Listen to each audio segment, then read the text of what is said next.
주의. 이 프로그램에는 무분별한 스포일러가 포함되어 있으므로 청취에 주의하시기 바랍니다.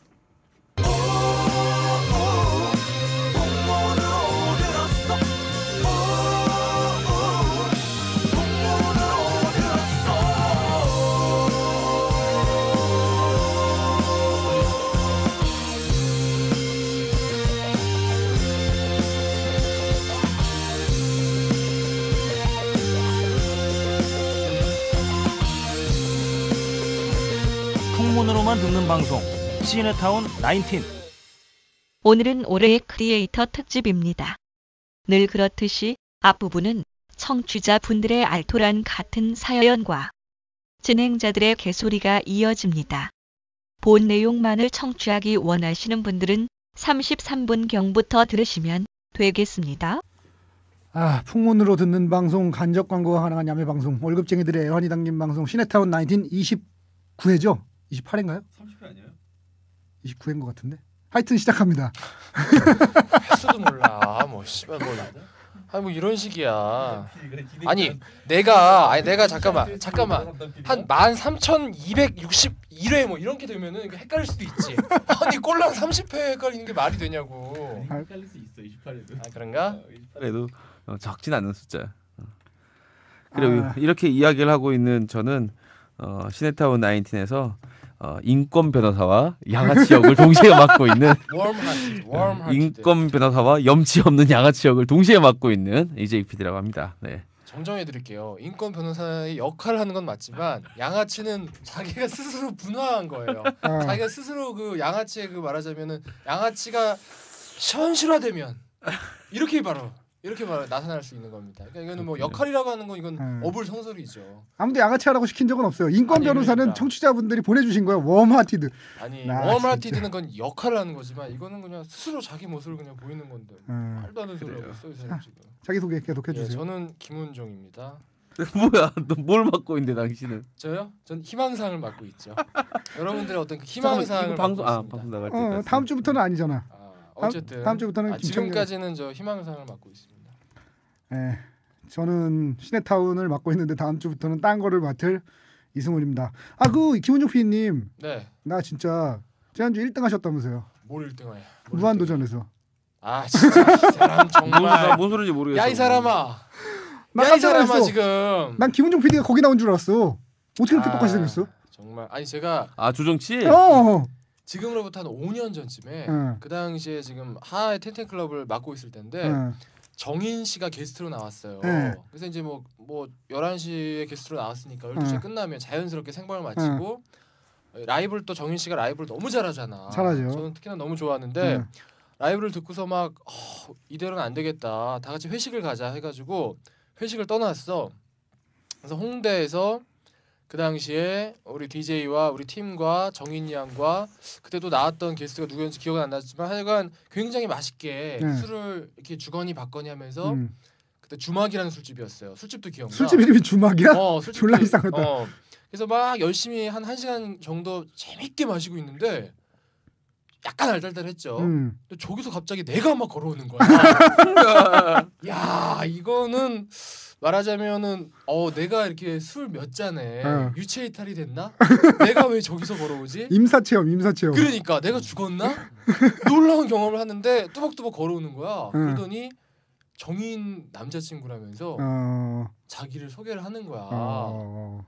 깜짝 놀랐지. 나는 우리 아버지가 올곧게 사신 줄 알았는데 이게 아닌가라는 이런 그 순간적인 그 충격도 들면서 이건 뭐지?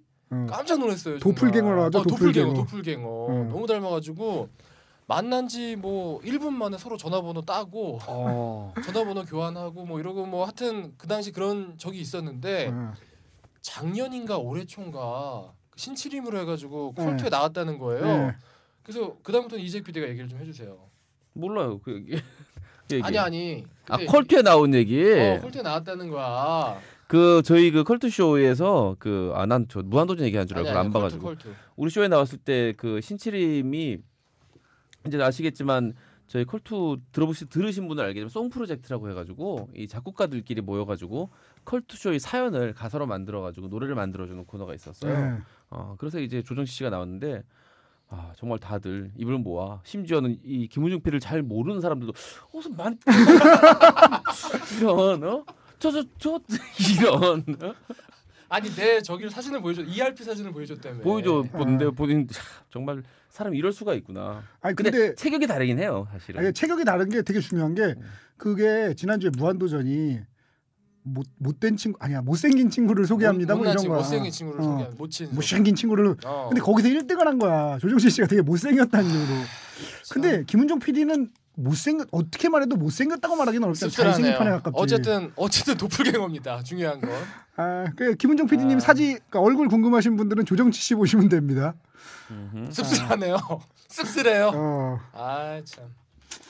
그리고 나 다음 번개 딸 재밌는 놀이 생각났어. 재밌는 놀이? 우리 얼굴을 모르시는 분들이 많잖아. 그래서 와가지고 우리가 입을 다물고 있는 거야. 입을 다물고 있으면 이미지에 자기가 이제 그리시는 청취자분들이 그리시는 이미지가 있을 거 아니야. 내가 누구일까를 맞히는 시간을 하는 거지. 사실 우리가 늦게만 안 가면 돼요. 최지웅님이 항상 일찍 오시기 때문에 모든 청취자들은 최지웅님을 보고서 이승훈 PD인 줄 알아. 그런 이미지인가요? 그런 것 같아. 아니 우리가 이렇게 항상 이승훈 PD가 마지막에 도착하잖아. 우리가 이제 먼저 가잖아. 그럼 최지웅님과 몇 분의 분들이 항상 와 계세요. 그럼 항상 하는 얘기가 저희는 그 최지웅 씨가 이승훈 PD인 줄 알았다고. 내가 그런 이미지고 나 이미지 되게 좋은데? 그러니까. 이미지 짱이다. 나 그런 이미지 너무 좋아. 근데 그분은 사실은 어디에 다 어울리는 이미지예요. 그렇긴 한가? 지하 1층 정도 빼곤 다 어울리는 이미지예요. 마치 어떤 음악과도 다 어울리시는 김성민 형님처럼. 그 깊은 눈빛이 잊혀지질 않네. 아니 나 그래서 저 찾아봤어 와라와라를. 근데 검색을 많이. 가산 디지털에는 없고 구로 디지털에만 있더라고. 근데 구로 디지털 쪽은 좀 구려. 좀 거기가 가기가 그래. 그래서 가산 디지털로 가겠죠. 거기는 되게 깔끔하고 분위기 좋아요. 거기가 약간 오피스 이렇게 동네 같은 이런 느낌이에요. 테헤란밸리가 굉장히 새로워진 느낌. 하여튼 그래서 찾아본 결과 유부 보따리라는 무슨 소리야 이거. 유부 보따리라는 술집이 있더라고요. 거기서 우리 셋이 가기로 결정했습니다. 오케이. 뭐 그냥 결정한 거예요. 셋이 가기로 자기가 결정했다고 그러니까. 지금. 언제 갈지는 모르지만 하여튼 유부 보따리라고 가산 디지털 단지에 있는 술집에 저희가 조만간 출몰합니다. 구로도 좋지. 아니야. 근데 거기는 좀 그래. 왜? 거기는 오피스 타운 분위기가 아니라 되게 이상해. 구로공단역 안 가보셨나? 가보시면 알 텐데. 그게 우리가 갈 분위기가 아니야. 구로에서 또 지금 열심히 듣고 있는 우리 김 차장님이 또 거긴 약간 거리가 있어. 저쪽으로 가야 돼 더. 구로 디지털점 와라와라는 구로 디지털 그러니까 구로공단역 바로 앞에 있어. 어쨌든 구로 디지털 단지 와라와라가 지금 싫다는 얘기지. 하여튼 우리는 유부 보따리를 가기로 결정했습니다. 유부 보따리는 뭐야? 그래요. 비슷한 업종이죠. 뭐 술집이지 다. 오뎅탕에 들어있는 그 유부 보따리야? 그런 것 같아. 안에 뭐 다양하게 유부 안에 들어있는. 일본 말로 가마복고라고 그러잖아. 가마복고를 그러니까 우리나라 말로 바꿔놓은 것 같아요. 느낌이. 참 지금 일본어 동시통역사 지금 홍차 왕자님 듣고 계신데 지금 이렇게 함부로 얘기해도 되는 거야? 일본어 동시통역사라는 표현 조심해 주시기 바랍니다. 깜짝 놀랐어요. 왜? 왜겠어요? 불사패. 잠깐 멈칫했어요. 최근에. 야 정말 조심합시다. 정말 당신은 불사패 100점이야. 우리가 선진국 얘기는 조심해서 합시다. 그러니까. 자 메일 소개해 주시죠. 자 김영찬님 새로운 청취자. 새로운 청취자시네요. 영찬님. 성함 처음 들어보네. 안녕하세요 세븐 PD님. 5월 19일 일상의 무료함에 어쩔 줄 몰라하며 뭐 재미난 영화 관련 팟캐스트 없을까 뒤적뒤적 하다가 나인틴이라는 타이틀에 마치 뭔가에 흘리듯 냉큼 다운받아 들은 시네타운 19. 이제 PD가 제목 잘 지었어 진짜. 크리에이티브하잖아. 첫 방송 듣자마자 고정 청취자가 된 1인입니다. 그래 처음부터 고정인데 그동안 뭐 글빨도 빈약하고 천성 또한 게으른지라 메일을 보낼 생각을 못했습니다. 그런데 왜 지금 봉준호 감독님 특집편 앞부분에서 청취자분들의 알토라 같은 메일 소개와 진행자들의 개소리가 이어지는 와중에 이승훈 PD님이 알코올 섭취를 위해 가산동에 발걸음하신다는 말을 듣고 흥분의 메일을 보냅니다. 그러니까 애청자는 처음부터 애청자신데 메일을 그동안 안 보내신 거야. 귀찮아서. 근데 우리가 방송 5월 19일에 시작했나 보죠? 뭐 그쯤에 했나 보다. 봄이었어요. 그러니까. 그래서 이승훈 PD의 가산동 발걸음에 급 쫑긋해가지고 메일을 보내셨대요. 그래서 특히 저는 세 분 PD님 가운데 이승훈 PD님 목소리의 팬입니다. 야, 취향 독특하시네, 영채님. 우리 저 청취자분들은 취향이 참 독특하셔. 유해진 씨 외모에 반했다는 뭐 그런 느낌 정도. 그러니까 좋아할 수는 있지만 목소리의 팬이라는 건 자, 이승훈 PD를 보고 좋아할 수는 있어요. 하지만 그 목소리의 팬이라는 것은 상당히 납득하기 어려운 부분. 옥동자의 지적인 외모에 빠져든다는 뭐 이런 느낌? 어쨌든 이승훈 PD님의 목소리가 들린다면 술자리에서 마치 꿀벌이 꿀을 쫓아가듯 그 자리에 이끌려가 이재익 PD님 귀에 대고 자짜시라고. 아니 이 사람 이상한 사람. 아니 끌리기는 이승훈한테 끌렸는데 왜 자짜는 내 귀에다 속삭여? 이 사람이. 왜 쉬워 보여? 제 소개를 하자면 넌 쉬워 보이지. 시네타운 청취자 가운데 한 사람인 가산역 마리오 역 건물에 위치한 회사에 다니는 평범한 직장인입니다. 마리오가 1, 2, 3가 있는데 마리오란 마리오 1, 2, 3 중에 어디시지? 모르겠어. 아쉽게도 남자이고요. 아쉽지 않아요. 왜 이재익 PD님께 미안한 생각이 들지? 이 사람 잘 주소를 제대로 찾아왔어요. 네. 아이튠즈의 별명은 부쩍 피곤해입니다. 아하. 실명을 밝혀야 되는 건가요? 만약 제 메일이 방송된다면 익명으로 해주세요. 죄송합니다. 죄송합니다, 영찬님. 죄송합니다. 죄송합니다, 익명 요청님. 가산역 마리오 역 건물에 위치한 회사 다니는 김영찬님 죄송합니다. 이런 뒤늦게 또 이렇게. 참고로 내일이면 오늘 지금이군요. 지금 메일 쓰신 날짜에 저기를 따지면은 28일 수요일 바로 지금이네요. 가산역 근방에 술 약속이 있습니다. 세분 PD님이 이왕 오실 거면 이번 주 수요일에 오셨으면 하고 바라봅니다. 무리입니다. 네. 그리고 희망사항 변진섭의 김은종 PD님 화이팅. 이거 뭔가 마지막에 이분이 일단 3피를 하려고 이승훈한테 반했다가 제 귀에 속삭이고 김은종 PD를 응원하네요. 그러니까. 이분이 싼 거 2개 다 먹고 쓰려고 그러는 그런 욕심을 가진 분이네. 한 번에 희한하네. 이게 우리가 자꾸 이렇게 얘기해서 그런가? 왜 이렇게 자꾸 가산이나 이런 쪽에 디지털 단지에서 말하자면은 듣는 청취자분들 그러니까 그쪽에 듣는 분들이 많은 거 뉴미디어에 접하는 분들이 팟캐스트가 뉴미디어다 보니까 거기가 약간 IT 그러니까 단지라 그런가? 이게 사실은 입소문에 의해서 번지는 거잖아요. 무슨 광고나 이런 걸 하는 게 아니기 때문에 그러면 듣는 사람들끼리 서로 얘기를 공유를 하거든요. 그러니까 너 그거 들어봤냐? 그거 들어봐. 이렇게 서로 권유를 하다 보니까 비슷한 직종에 있는 분들이 많이 듣게 되는 거죠. 그런 게 아닐까 싶네요. 그렇구나. 어쨌든 참 많네요. 그 뭐 유부보따리? 유부보따리. 갑시다 거기. 자, 한 12월 둘째 주쯤 갈까요? 다다음 주. 그래 합시다. 뭐 저 개편하니까 좀 정되고. 박형태님. 네. 안녕하세요. 나름 애청자 찢어진 백과사전.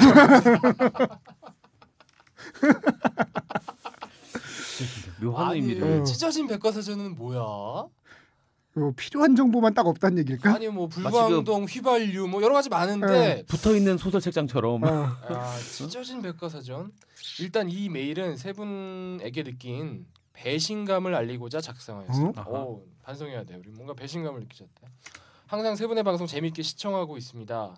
습자지처럼 넓고 얇은 지식을 자랑해 주시는 이승훈 PD님의 지식에 감탄하고 감사합니다. 호두와 잣 같은 고소한 사연 소개를 해주시는 실버벨스러운 김은종 PD님의 목소리 미소 짓고 실버벨 김은종 실버벨 은종 씨 김수미 간장게장처럼 맛깔나는 이재행 PD님의 사정봉스러운 멘트 하나하나에 감격하고 있습니다.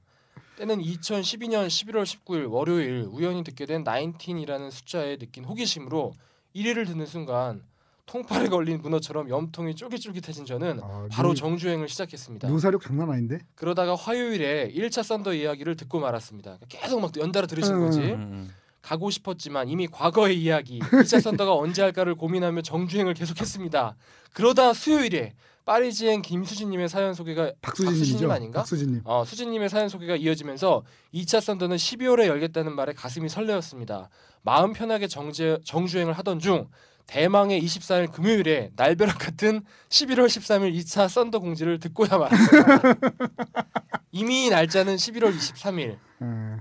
이미 제 마음은 하루 굶은 남자 셋 앞에 놓인 막걸리집 파전처럼 갈갈이 찢기고 말았습니다. 이래서 찢어진 백과사전이시구나. 잠깐 놀랐어요. 하루 굶은 남자 셋 앞에 노인까지 들었을 때는 좀 놀랐는데 나도 사실 거기까지는 굉장히 상상을 했는데 막걸리 표정이 나와서 다행입니다. 네. 봉준호 감독님 특집까지 정주행을 마친 저의 마음은 하얗게 불타버렸습니다. 세 분은 책임지고 3차 썬더에 저의 자리를 확보해 주시기 바랍니다. 그러지 않으면 울어버릴 겁니다. 이분이 참 만연체시네 이분이.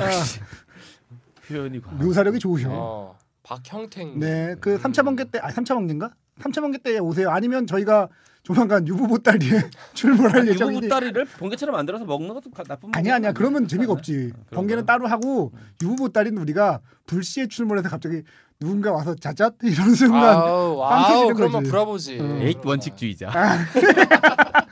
제가 좀 원리 원칙을 중시하죠. 자 빨리 또 갑시다. 박윤희님 올해도 어김없이 연말이 오고 첫눈이 내리네요.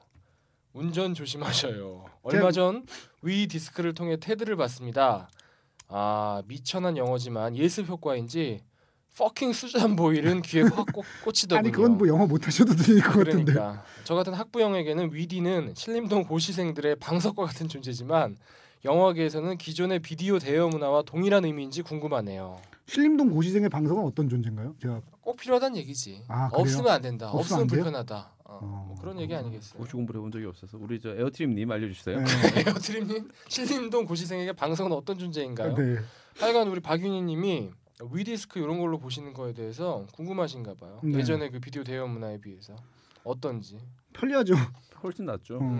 저는 이제 디빅스 플레이어라는 걸 사용하거든요. 뭐냐면 컴퓨터로 이제 다운을 받으면 토렌트를 쓰지만 다운 받아서 그거를 이제 무선 랜으로 저 텔레비에 연결돼 있는 디빅스 플레이어로 쏩니다.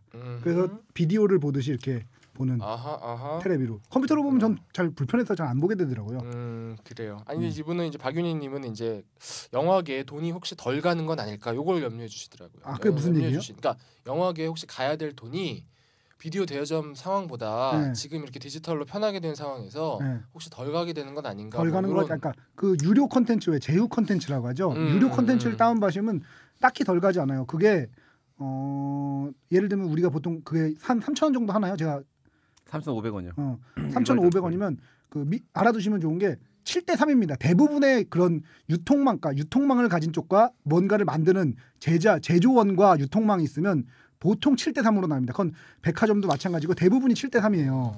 그러니까 제조한 사람들이 70을 갖고 유통하는 사람들이 30을 가져요. 근데 이제 유통망이 힘이 세면 35나 40까지도 올라가기도 하는데 일반적으로 대부분의 제조와 유통의 관계는 7대 3이라고 보시면 됩니다.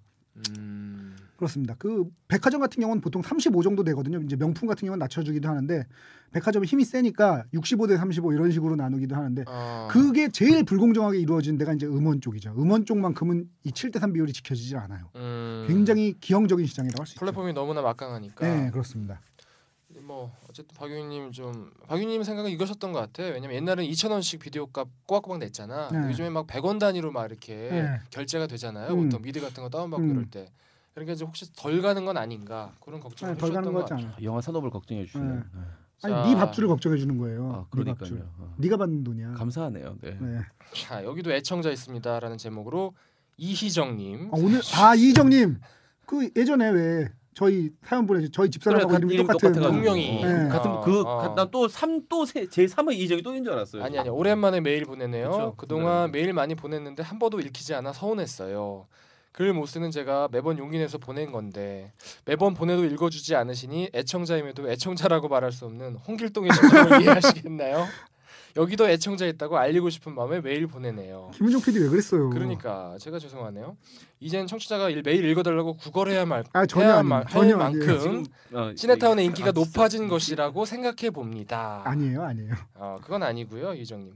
지난번 썬더우기 잘 들었습니다. 에어트림님 궁금했는데 무려 남자분의 고시생이라니. 저는 여자분의 저랑 나이도 비슷하실 것 같아서 만나면 얘기가 잘 통하겠다고 생각했는데 완전 반전이네요. 그죠? 우리가 잘못 생각한 게 아니죠. 그러니까 모든 것들이 다 말하자면은 여성분이고 뭐 이런 20대 초반 초중반의 여성분이라는. 그리고 에어트림님이 아이튠즈에 리뷰를 남겼거든요. 거기 그렇게 달려 있더라고. 남자라는 사실만 제외하고 나면 이재익 PD의 예측이 정확하대요. 24, 5세에 방 안에 갇혀서 인터넷만 하고 뭐 이런 느낌 있잖아요. 그게 남자라는 것만 빼면 정확하다고 깜짝 놀랐다고. 하지만 그것 때문에 다 다른 거예요. 그렇지. 그것 때문에 조금 더 비슷하지 않은 거예요. 하나의 다른 게 모든 걸 결정해 버리는. 그러니까요. 자, 간만에 또 파렴치한 인권 운동가 같은 느낌인 거죠. 그러네요. 간만에 예전 또 우리 초창기 멤버 남는 이불님이 메일 주셨습니다. 오랜만이네. 반갑습니다. 안녕하세요. 요즘 조금 바빠서 듣기만 하다가 PD님들이 상상하셨던 에어트림님 이미지에 대해 드릴 말씀이 있어 메일 보냈습니다. 화제의 중심 에어트림님이네. 그러니까 PD님들이 말씀하셨던 에어트림님의 이미지 그건 접니다. 몇 가지 사소한 상황 빼고는 완전히 저라서 소름 돋았네요. 그리고 잠깐 이분도 그럼 여자란 얘기예요? 남는 이블님은 여자죠. 네. 그렇지 남는 이블님. 그래서 왜 예전에 우리가 그런 학설 제기했잖아. 남는 이블님이랑 리소스리님이랑 도도한양님이랑 친구 아니냐고. 그런 설을 제기한 적이 있었지. 섹스를 시시해서 하지 않는 그런 여자, 도시 여자. 그렇지. 자 그리고 미소년 음성의 김은종 PD님 몇 주 전 방송에서 제 아이디 언급해 주셔서 늦었지만 진짜 감사하고요. 미소년 음성인데 얼굴은 조정치야. 정말 1등에 1등. 떡대는 효도래요. 앞으로도 지금처럼 청취자 잘 챙겨주시고 목소리도 항상 예쁘게 유지해 주세요. 이승훈 PD님도 계속 섹시해 주시고 이재 PD님도 계속 깜찍해 주시고요. 그럼 전 이만 자꾸 멀리 가는 것 같은데. 봉준호 감독편 3번째로 들으면서 버스 타러 갑니다. 마지막에 3번째로 듣는데 너무 감사하다. 최근에 나온 버전인데. 아니 우리께 3번 들을 만한 가치가 있는지가 내 말이 일고의 가치도 없죠. 내 말이 야 진짜 감사합니다. 남는 이불님은 정말 감사한 분이야 정말. 자 다음은 장유신님, 유진님인가 유신님인가 위가 잘려 있네. 유진님인 것 같아. 예전에 메일 보내주셨던 분 같은데 장유진님. 봉준호 감독편 정말 재밌었습니다. 제가 인지하지 못했던 관점에서 다시 볼 수 있었어요. 듣다가 제가 알고 있는 내용을 덧붙이자면 봉 감독은 봉태일이라는 단어를 싫어하신대요. 사정 봉태일. 소심해 보인다면서. 그리고 살인의 추억에 밥은 먹고 다니냐는 더 소심해 보이는데요? 그 말 때문에 소심해요. 듣고 있으니까 난 그 전까지는 소심하게 생각했는데 이렇게 소심해도 되나 하는 그런 정도로. 진짜 소심하네. 그러니까 사실은 그래요. 예를 들면은 뭐 장동건한테 너 진짜 못생겼다 하고 놀리면 놀림거리가 안 돼요. 그러니까 진짜 그렇기 때문에 놀림거리가 되는 거거든. 이 사람이 소심한 사람이니까 본인의 소심함을 소심하다고 하는 게 싫은 거지. 이 사람이 뭐야? 봉 감독님. 봉 감독은 소심한 걸로. 소심합니다. 살인의 추억에 밥은 먹고 다니냐라는 대사는 송강호 씨의 애드리브로 알고 있습니다. 사실 그 대사 후 현장 스태프들은 모두 웃었는데 봉 감독은 이거다 하셨다네요. 모두 다 웃고 있는데 그냥 재밌어서 바로 이거다. 그리고 투자자들한테 보이는 편집본에도 넣지 않고 보여줬다가 막판에 극장에 걸 때 그 대사가 있는 컷으로 넣었다네요. 디테일하네. 디테일한 사람이에요. 훌륭하죠. 자 그리고 우리 파리에서 박수진님께서 또 메일 주셨구나. 메일 주셨습니다. 언제 오시나? 글쎄 여기 보면은 여기 나오네요. CP님 시네타운 19 이 정도 했으면 제작비 지원돼야 하는 거 아닙니까? 훌륭하십니다. 감사합니다 진짜. 일단 이승훈 PD님의 존경해야 하는 CP님께 가로치고 강력하고 단호하면서 존경심 가득 담은 어조를 읽어주세요. 이건 뭐야? 이거 너무 어려운데 이건? 지문이 굉장히 디테일한데? 이 정도는 뭐 봉준호 감독 수준인데 존경하는 CP님 2012년 5월 17일에 시작해서 반년 만에 월드와이드 팟빵이 되었습니다. 파리, 뉴욕, 두바이 이 정도로. 자카르타도 있지 않았어? 자카르타 있었던 것 같아. 이쯤 되면 멋쟁이 CP님께서 제작비를 지원해 주셔야 하는 거 아닌가요? 상사는 자신의 부하 직원들에게 밝은 미래와 희망을 보여주어야 훌륭하고 존경받는 상사라고 생각합니다. 오후 6시만 되면 체력이 급감하는 우리 19 세부 PD님들께 7줄기 무지개와 같은 희망을 보여주세요. CP님 이미 시네타운 19 추진해보라고 지시한 당신은 훌륭한 상사이십니다만 제작비 지원해주시면 얼굴도 모르는 당신을 15,000 청취자가 사랑할 겁니다. 시네타운 19의 최강 열혈 청취자로서 강력히 요청하는 바입니다. 이분이 정당 대변인을 했나? 어찌 말이 두리뭉실하면서 어디 거슬리는 부분이 한 것도 없어. 귀에 걸리는 부분이 하나도 없어. 없네 아주 그냥. 그러니까 길게 얘기했는데 내용은 딱 하나. 제작비 주세요인데 대단하다. 보통 대변인들이 이런 식으로 말하거든요. 요. 자 이분이 몇 가지 저희 그 메일을 또 보내주셨는데요. 자 첫 번째 근데 혹시 이거 아세요? 솔직히 시네타운 19 메일을 보내기 꺼려지는 몇 가지 이유 이거 아세요? 첫 번째 청취자의 수준이 높다 보니 맞아요. 너무 사연 높아. 보내는 메일이 거의 작가 수준이라 엄청 부담된다는 점. 그럴 수 있어요. 높아도 너무 높아. 그러니까 글이 거의 뭐 시인의 소설가의 만연체 정말 살아있네가 연발 터집니다. 자, 두 번째 청취자들의 사연 소개 글을 읽는 순간 세 분 PD님들의 터지는 감탄사와 마력의 극찬을 듣고 싶다는 강렬한 욕망에 사로잡혀 메일을 정말 잘 쓰고 싶다는 잘 욕구에 쓰셨어요. 잘 쓰셨는데요. 사로잡힙니다. 잘 썼어요. 이렇게 쓰면 돼요. 그렇지.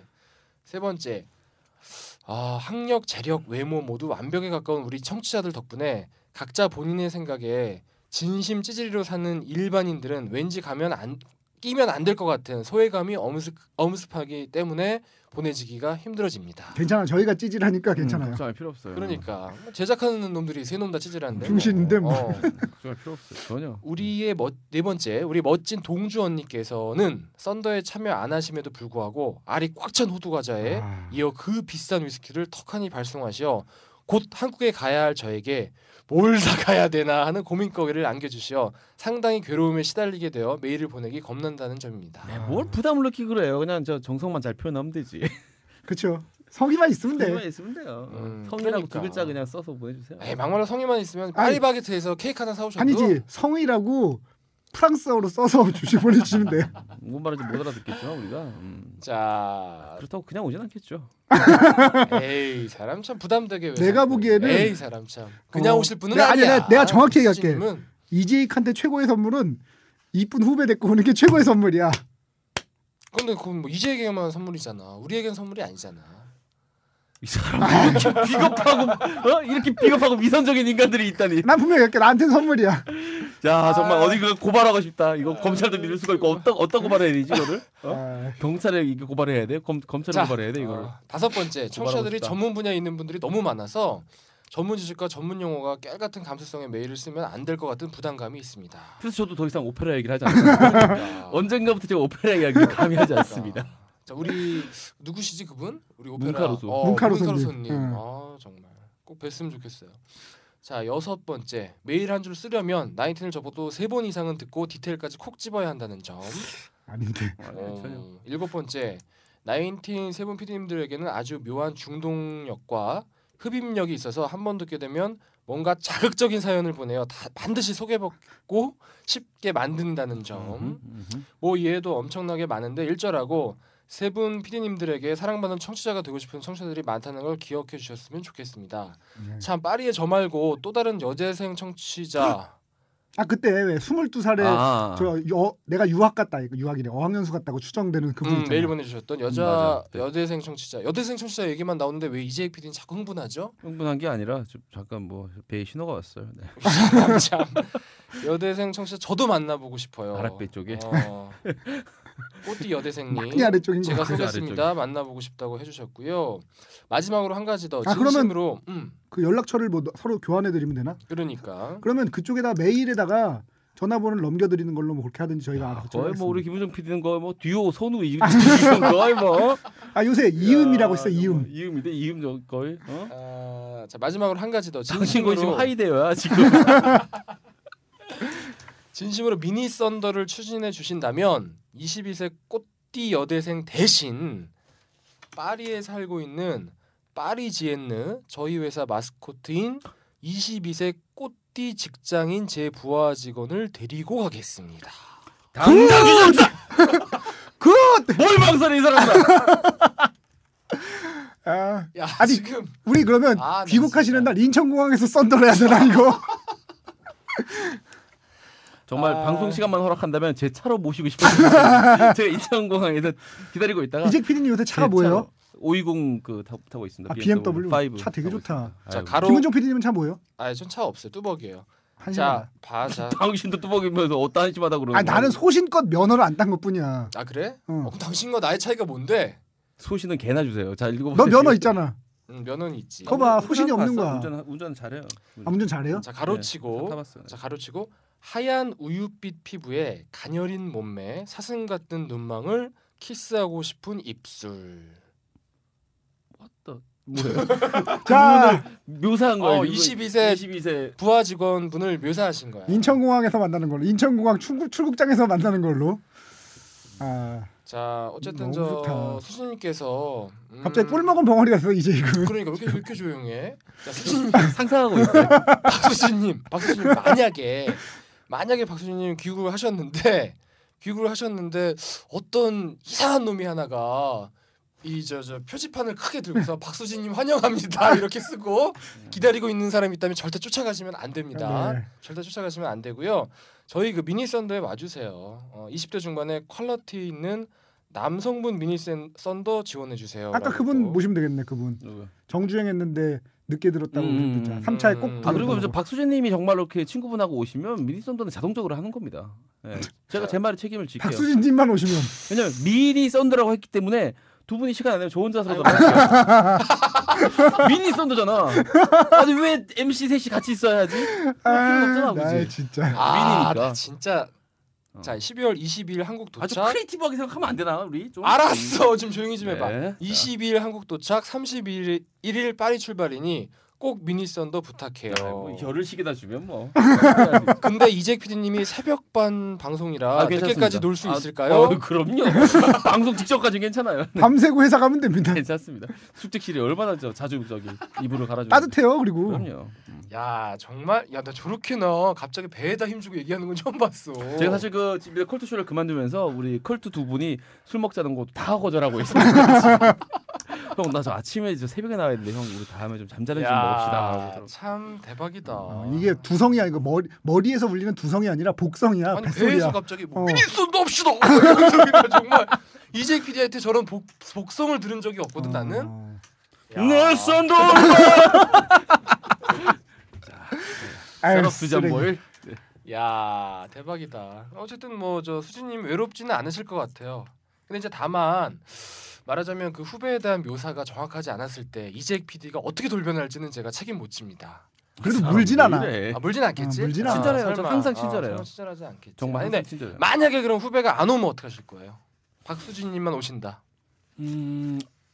그때 상황 가서 그 상황을 보고 그날의 날씨와 얼마나 찬바람이 부는지. 그러면 박수진님만 오시면 이재 PD는 빼고 김은종 PD랑 그래요. 저랑 저 이승우 PD하고 저만 저 박수진님은 이렇게 사람 하나 병이지 만드네. 야 이렇게 또 사람 하나 그냥 야 이렇게 또 사람 하나 김검사 만드네. 그냥 김검사 누구야? 그냥 아무 생각 없이 내뱉은 거야. 아무 생각 없이 그냥 검사 만드네 사람 하나. 설마 검사가 듣고 있다가 메일을 보내지? 모든 검사가 그렇진 않습니다.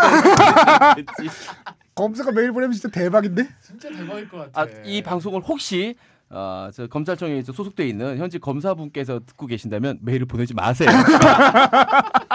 제가 유일하게 당신에게만큼은 메일을 받고 싶지 않으니까 메일을 보내지 마세요. 메일 소개 다 하셨나요? 예, 알겠습니다. 저 메일 주소 한번 다시 읊죠. 네, 시네타운 검사님들은 귀 막으시고요. 시네타운 19@gmail.com입니다. CINETOWN 시네타운 숫자로 19 @gmail.com 이렇게 되겠습니다. 네, 오늘 본 내용 들어가겠습니다. 문제가 하나 있어요. 지금 본 내용. 왜? 문제가 있어. 본 내용에 들어가기 전인데 지금 5시 57분이야. 아, 괜찮아. 우리 파이팅 합시다. 네. 파이팅 해야지. 아니, 내가 보기에는 이재익 PD님이 제일 먼저 의혹이 떨어지고 그러면 동반해서 우리 둘이 떨어지는 것 같아. 6시가 넘어가면. 본능이에요, 저희 본능. 어쨌든 파이팅 해봅시다. 우리 저 박수진님이 이렇게 또 메일도 이렇게 미니 썬더 하겠다고 보내고 이런 거 상상해 보세요. 이재 PD님, 저 박수진님의 후배 한번 시작하면서 자 힘내봅시다. 지금 5시 58분 09초 10초 예, 본 내용 들어있습니다. 오늘 특집.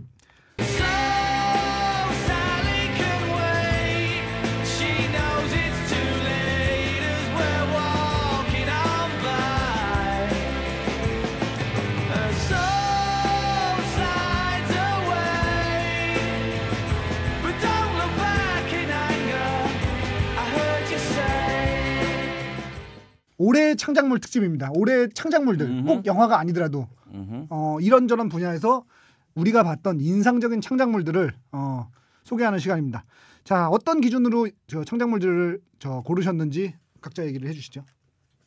뭐 저는 일단은 기본적으로 뭐 그냥 인상적이었던 거. 저는 그게 최고였던 것 같아요. 제가 이제 지난번에 저희가 주제를 정했잖아요. 네. 그 주제를 정했을 때 언뜻 떠오르는 거. 그러니까 사실 그게 가장 말하자면 저에게 큰 영감을 주고 제가 굉장히 재밌게 뭔가를 접했기 때문에 그러지 않았을까 싶어서 훅훅 떠오르는 거 위주로 일단은 정하고. 퍼스트 리콜. 예예예. 이 사람 또 왜 영어 쓰고 이러나? 내가 또 영어 썼네. 그게 미안한데 영어인지 몰랐어요. 이게 영어였다니. 그 신방가에서 사용하는 그 이제 광고랑 홍보 이런 거 할 때 쓰는 그 기법 중에 하나가 그 퍼스트 리콜이 중요하다. 그래서 예를 들면 라면 했을 때 제일 먼저 떠오르는 무언가가 있을 거 아니에요. 뭐 자동차 이랬을 때 그게 이제 퍼스트 리콜이라고 불리는 거. 세컨 리콜이 있는데 퍼스트 리콜은 되게 의미가 있고 세컨 리콜까지도 의미가 있는데 서드부터는 의미가 없어요. 그래서 거기서 더 떨어지면 예를 들면 야 이런 라면도 있잖아. 뭐 진라면도 있잖아. 이런 식으로 가면 이제 리콜이 떨어진다. 그래서 그 리콜 순위를 되게 중요시하게 생각합니다. 그럼 뭐 당신 신방과 졸업한 거 맞네. 인정하네. 그렇습니다. 인정해.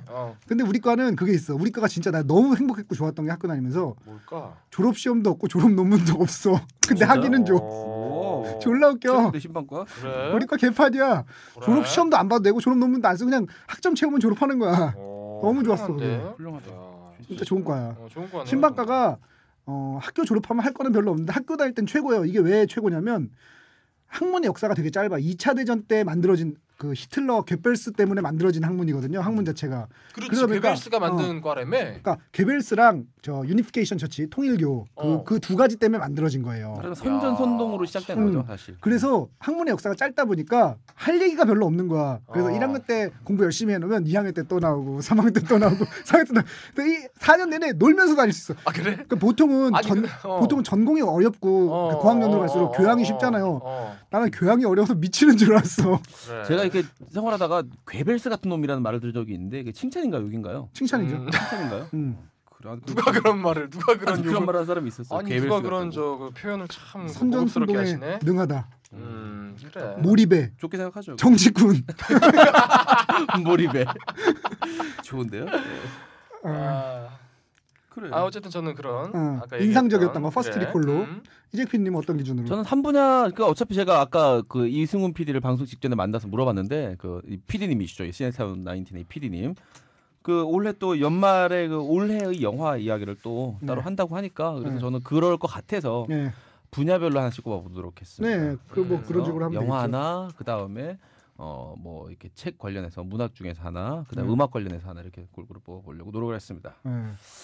자, 이승훈 PD의 기준은 저는 이렇게 의미가 있었던 거. 예를 들면 트렌드를 세팅했다든지 아니면 패러다임을 바꿨다든지 뭐 이런 식의 것들을 그러니까 퍼스트 리콜도 되게 좋은데 그런 것 중에도 사실은 별 의미는 없는 거 있잖아. 시간 지나면 잊혀지는 것들. 근데 그런 게 아니라 이거는 뭔가 흐름을 바꿨다든지 아니면 새로운 트렌드를 제시를 했다든지 이런 식의 것들에 대해서 제가 똑같네. 영화 고르는 기준하고 비슷하네. 네네.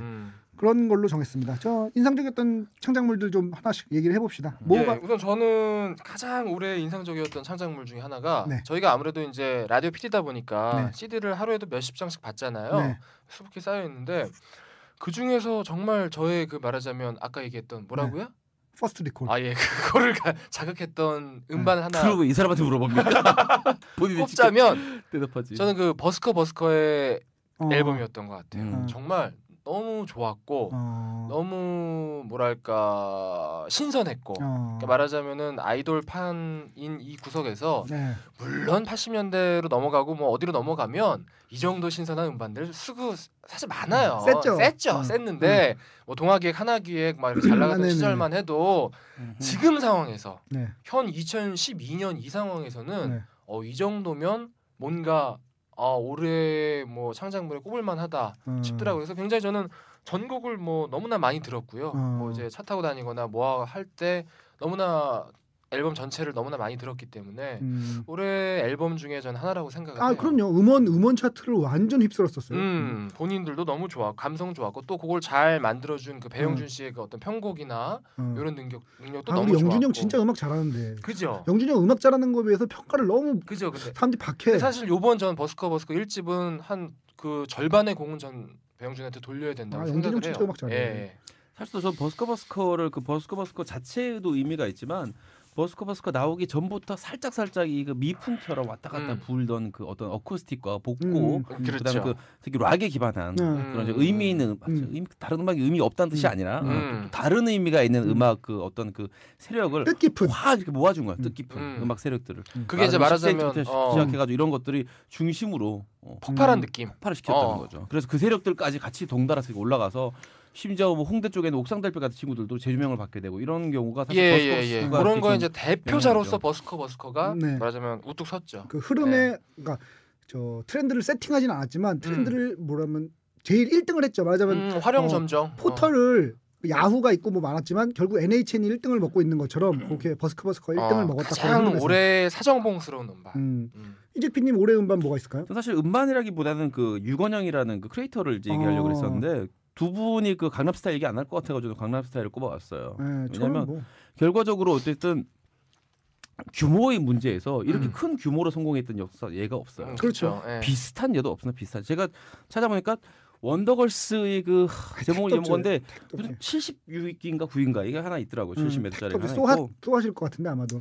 대부분의 그 이제 우리나라에서 빌보드 차트를 들먹이면서 이제 그 홍보 전략에 쓰는 것들은 대부분 이제 그 아시안 차트가 많아요. 코리아 팝 차트, 아시안 차트 아니면 뭐 그 뭐 디지털 차트 이런 식으로 세분화된 차트인데 빌보드 메인은 두 개거든요. 사실 싱글 핫백이랑 앨범인데 거기서 이 정도까지 했다는 것은 정말 사실은 이게 마치 환상적인 환상이라는 게 너무 좋아서 환상이 아니라 이게 나오기 직전만 해도 이렇게 환상으로 꿍. 그렇죠. 그러니까 그런 얘기를 하면 허황되다고 그러죠. 언제나 현실이 아이고, 상상을 압도한다고. 잡는 소리 하고 앉아 있네. 마치 자동차가 날아다니는 그 시대에 그런 거인데 그런 느낌이었죠. 이거 눈앞에 현실로 보고 있기 때문에 아직도 약간 얼떨떨하긴 해요. 그리고 이번에 보니까 며칠 지금 이 방송에 나가고 있는 기준으로 보면 며칠 전이겠지만 타임지에서 또 올해의 인물로 싸이 후보를 한 명 또 뽑았더라고요. 그럴만하죠. 참 그러고 보면서 이게 엄청나다. 그리고 또 하나 여기서 재밌는 괴리감은 뭐냐면 정작 솔직히 말해 저는 개인적으로는 이 노래가 그렇게 좋은지도 모르겠고 별로예요. 비디오가 그렇게까지 재밌지도 파괴되는지도 않아요. 모르겠고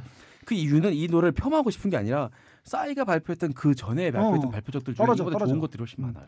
바로 직전에 대실패한 라인 나운만 해도 저는 이거보다 좋은 노래 같아요. 라임 나운만 해도 그렇고 뭐 이런 사람이야 이런 경우만 해도 저는 또 좋아했는데 그래서 이것이 과연 이 보편성이란 무엇인가 또 거기 덧붙여가지고 이 음악이 가지고 있는 그 상업성이라는 거 기준이 무엇인가 내가 보기 진짜 아니었던 것 같은데 이렇게 너무나 터지는 걸 보고 그런 고민을 많이 해줬다는 점에서 많이 하게 해줬다는 점에서 또 중요한 지점은 뭐냐면 저를 포함해서 이 업계에서 밥 먹고 사는 이 사람들에게 분명히 엄청난 충격이었을 거예요. 맞아. 그렇기 때문에 이런 식의 자극을 줬을 거란 말이죠. 되게 의미 있는 어떤 결과물이 아니었나 싶습니다. 싸이의 그 육갑이죠. 정확히 말하면 앨범 제목은 육갑이고. 육갑. 예. 근데 지금 이 지적에 굉장히 맞는 게 뭐냐면 사실은 마카레나 같은 경우도 그걸 작곡했을 때 과연 이게 이렇게 뜰까라고 생각은 못했을 거예요. 근데 그 당시에 정말 말하자면 지금의 싸이처럼 전 세계적인 선풍적인 나이트 가면 다 그 춤 췄어요. 그러니까 그 아저씨들 배불뚝이 아저씨들의 춤을 다 췄으니 이게 정말 그런 놀라운 지점이 있는 거예요. 우리가 알지 못하는 그 대중성이라는 그 부분들이 어느 부분에서 그 터질지를 이게 알 수가 본인도 없다니까. 몰라요. 그러니까 자기도 모르지. 창작자가 알면은 다 대박 터뜨리게. 제가 알고 있다 그러면 다 거짓말이에요. 제가 이랬어요. 지난주에 저 싸이 매니저하는 저 황교안 실장이 결혼을 했는데 이제 결혼하기 전에 뭐 청첩장 준다고 이제 저랑 밥을 먹으면서 얘기했는데 강남 스타일이 터지기 한 전달이 한 달쯤 전이야. 한 달쯤 전 시점에서 지방 행사를 갔다가 이제 둘이서 밴 타고 올라오면서 싸이가 그랬다고 그러더라고요. 야, 내가 뭐 이제 더 이상 바랄 게 뭐 있겠냐. 누릴 거 다 누렸고 할 만큼 했으니까 이제 나는 이제 한 내년이나 후년쯤에 은퇴해가지고 저 회사 차려가지고 후진 양성하고 뭐 작곡 프로듀싱을 열심히 매진하겠다. 그러니까 너가 거기서 이제 애들 키우는 매니지먼트 역할을 맡아라. 뭐 이런 얘기를 주고받으면서 올라왔다고 그러더라고요. 사실 할 법한 상황이었죠. 네, right now부터 시작해서. 정말 놀라운 상황이에요. 왜냐하면 저희가 이제 희망사항 변진 사업을 비롯해 AM에서 103.5에서 몇 프로들이 판교에 나가서 공개 방송을 합니다. 근데 이제 거기가 이제 저희하고도 MOU를 맺었지만 YG하고도 MOU를 맺었어요. 그래서 이제 올 초에 봄에 올 가을쯤 되면은 1주년 기념식이 돼요. 그 말하자면 신분 당선에. 그래서 거기서 이제 YG에서 가수를 한 명 초빙해 달라고 했더니 YG에서 그러면 뭐 싸이로 하죠. 그래서 싸이로 결정했던 거야 봄에.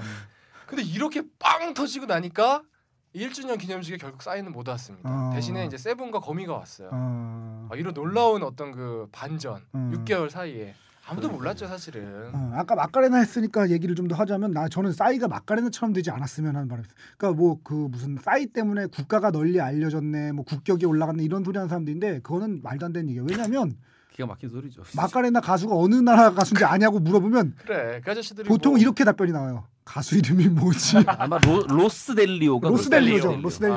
그러니까 어느 나라인지 모르는 건 고사하고 가수 이름도 모르는데 좀 지나고 나면 그렇게 히트를 쳤던 마카레나인데 지금처럼 인터넷으로 이렇게 할 수 있는 세상도 아니었는데도 그렇게까지 히트를 쳤던 마카레나인데도 그런데 느낌은 뭐 왠지 뭐 약간 그 어떤 그 스페인이나 뭐 남미나 요런 푸에르토리코 스페니시 쪽의 느낌이 아닐까 싶은데 사실 몰라요.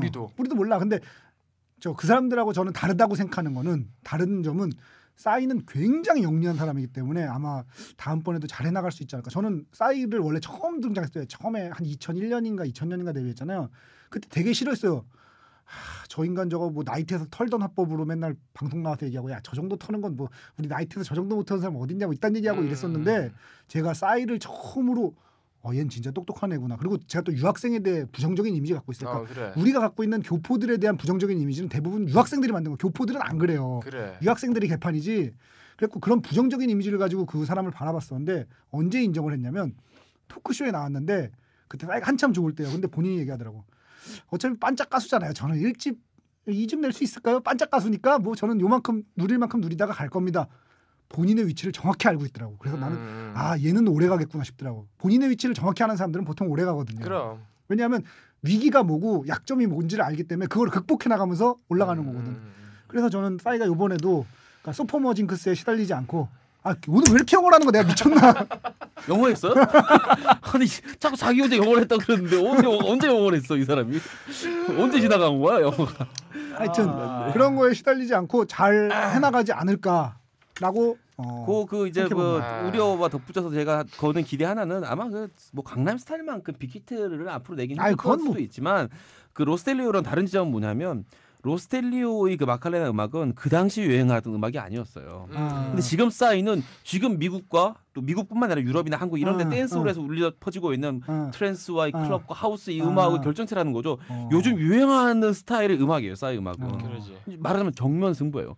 한국에서 우리 아리랑을 뭐 섞어가지고 히트했다 이런 말이 다르지만 그게 아니라 그들도 흥분하고 좋아하고 응용할 수 있는 노래를 했다는 거죠. 특이한 노래가 아니라. 아니 근데 유건영 얘기한다면 유건영 얘기는 한마디도 안 한 사람은 이래서 유건영이 불쌍해. 밑에 지문이 있더라고. 올해의 크리에이터를 꼽자면 따로 있어. 그때 얘기를 하려고 원래 했는데. 유건영 씨 하면은 모르는 분들도 있을 텐데 어린 분들 중에 옛날에 책임져로 언타이틀 멤버 빅히트를 쳤던. 사실 이 싸이와 유건영은 저랑은 개인적으로 묘한 게 아니라 노골적인 친분이 있는 게 싸이가 이제 반포중학교 후배예요.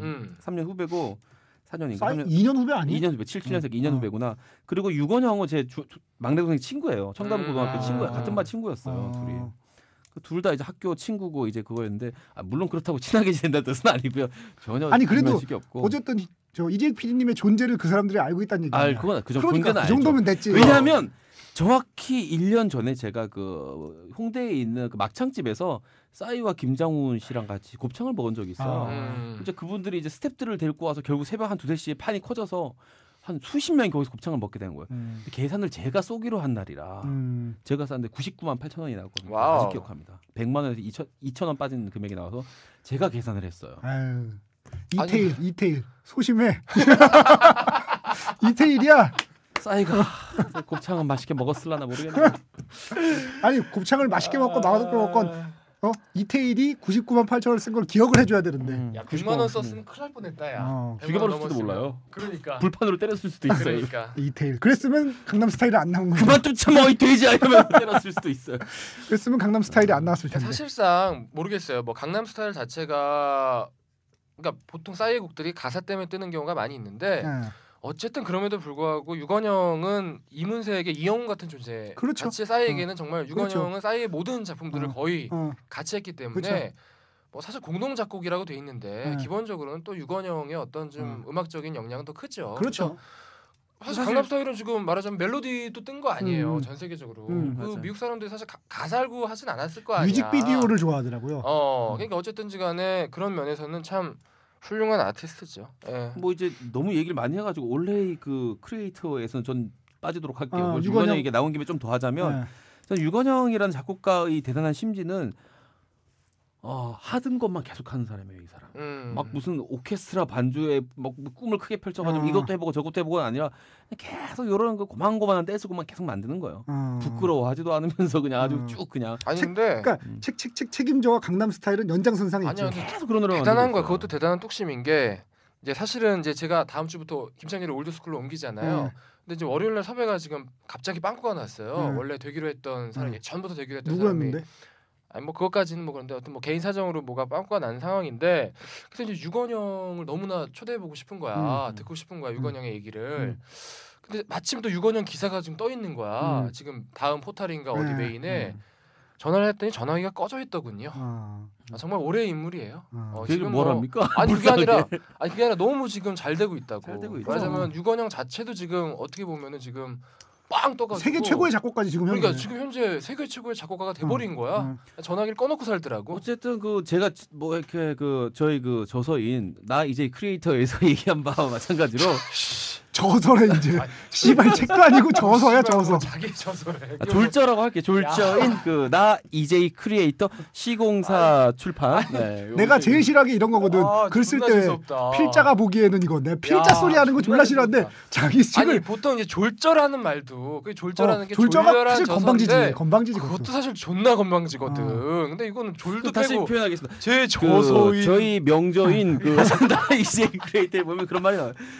일정 수준 이상의 퀄리티 그 크리에이터라면 일정 수준 이상의 결과물들을 꾸준하고 성실하게 만들어내는 게 중요하다. 자본주의 사회에서 그렇게 얘기를 하는데 유건영 씨 같은 분이 정말 일정 수준 이상의 욕심 많이 안 부리고 꾸준히 계속 만들고 있고 이 사람 만든 노래 되게 많아요. 더 잘하려고. 맞아요. 그럼. 그래서 정말 훌륭한 크리에이터다. 그리고 앞으로도 갈 길이 많이 남았다. 7, 8년생이에요. 10년은 더 해먹겠네. 아이고 참. 근데 한순간에 훅 갈 수도 있지. 그럼. 자 다음 훅 가도 안 갑니다. 이승훈 PD의 저의 음반은 우리 방송에서도 한번 소개했던 바비 빌의 스타벅스의 중심에서 500세 잔을 외치다. 노래 졸라 웃겨. 너무 재밌어 노래가. 너무 웃기고 그다음에 우리나라에서 한 번도 시도되지 않았다. 이게 주류 음악이 되기는 어렵겠지만 미국에서는 사실 컨트리가 지배 장르잖아요. 우리나라에는 컨트리가 잘 소개가 안 돼서 컨트리가 제목이 잠깐 정확히 스타벅스의 중심에서 500세 잔을 외치다. 그러니까 세상의 중심에서 사랑을 외치다를 500세 패러디한 잔을 거야. 외치다.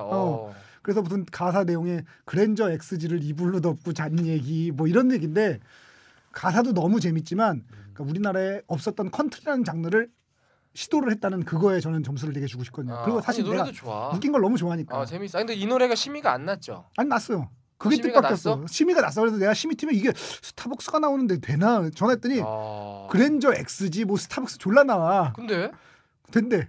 제가 볼 때는 뭐 그냥 해. 이래서 확인까지 했는데 사실에. 진짜로? 그러니까 그냥 뭐 이효리가 이런 노래를 했으면 심의가 안 났을 텐데. 사실은 나 지금 심의 안 난 줄 알고 욕하려고. 왜냐면 사실 이글스의 호텔 캘리포니아를 봐도 뭐 메르세드 벤츠니 뭐 티파니니 뭐 가사들의 샴페인 이름까지 레드 칠리 페퍼스의 저 캘리포니케이션 뭐 이런 다 나와요. 근데 그런 거는 사실은 다 예를 들어 심의 가로 해놓고 이런 건 왜 심의가 아니냐 이러고 욕하려고 했더니 심의가 났어? 진짜로? 야. 근데 그쪽에서 타이틀을 잘못 밀었어. 타이틀을 술박사라는 노래를 밀었거든. 사실은 비슷한 내용이야. 술박사. 넌 이 다음에 뭐 할 거니? 술박사요. 뭐 이런 내용인데. 스타벅스의 중심에서 500세 잔을 외치다가 훨씬 더 강렬하고 웃기잖아. 이게 그리고 사실 본격적으로 이 바비정 씨가 정바비 씨가 바비정이야. 정바비 씨가 활동을 하면은 잘 될 것 같은데 이 양반이 가을 방학 아시죠? 가을 방학을 전념하는 것 같아 내가 보기엔. 가을 방학을 하느라고 이거를 별로 안 하는데 제가 보기엔 가을 방학보다 이쪽이 좀 더 밀면 가능성이 있거든요. 아니 이것도 정바비가 만든 노래야? 그럼. 어쩐지. 바비빌이라니까 바비빌. 너무 사실 끌리더라. 브루스만 해도 꽤 많이 그 뮤지션들이 있는데 진짜 컨트리 나왔어요 우리나라에. 컨트리 우리가 전혀 없다고 해도 과언이 아니죠. 근데 브루스만. 난 원래도 정바비를 너무 좋아하거든. 그러니까 예를 들어서 가을 방학 같은 그룹을 너무 좋아하거든. 근데 이게 이것까지 만들었다니까 더 좋아지네 갑자기. 참 대단하다 정바비는. 정바비 훌륭한 뮤지션이. 하여튼 그래서 저는 올해 음반으로 바비빌의 스타벅스의 중심에서 500세 잔을 외치다를 했는데 이전에 싸이르라고 하니까 이게 너무 초라해 보인다. 약간 사실 나도 아까 배용준 얘기를 했잖아. 갑자기 유건영 얘기하니까 배용준은 묻히는데 이거 정말 뭐 간장게장 먹다가 뭐 컵라면 먹는 느낌이야. 정말 뭐 확 빨리 다음 거로 넘어가죠. 네. 그러니까. 알겠습니다. 그러면 저 다음 거 뭐 또 소개하실 거. 저는 영화를 하나 골라왔어요. 영화. 엄밀한 의미에서 이제 영화를 골라온 건 아니고요. 제가 고른 영화는 만추입니다.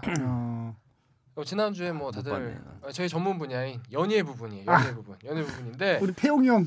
야 정말 너무 훌륭하신 분이야. 김태용 감독과 이 탕웨이의 열애설. 아니 기사 제목이 이렇습니다. 김태용 그는 과연 누구길래? 이게 제목이야 기사 제목이. 잘 뽑았네. 김태용 과연 그는 누구길래? 갑자기 위인의 반열에 들어서셨죠. 야 정말 여기서 이렇게 훅 가네 그냥 한 방에. 저랑 같은 단과대 선배십니다. 그 우리 이은경 PD랑 같은 동아리였더라고요. 정말? 동아리 선배라고요. 아니 그럼 뭐 신방과 나왔어 김태용? 아니요 정외과 나오셨다고 그러더라고요. 정외과 나왔는데 이렇게 우리가 단과대 갔다 보니까 단과대 동아리가 있잖아요. 그게 무슨 소린가 뭔가 하는 이런 노래 부르고 뭐 이런 동아리였어요. 거기 정말 그 동아리 좀 요즘도 뭐 나가세요? 저는 안 나. 이윤경 선배가 나갔대. 이런 거 좀 나가셔야죠. 이런 훌륭한 이 선배님들이 계신 동아리도 동아리인데. 하고 완전 연세대인이네요 말하자면. 네. 그런 활동도 열심히 야. 하고.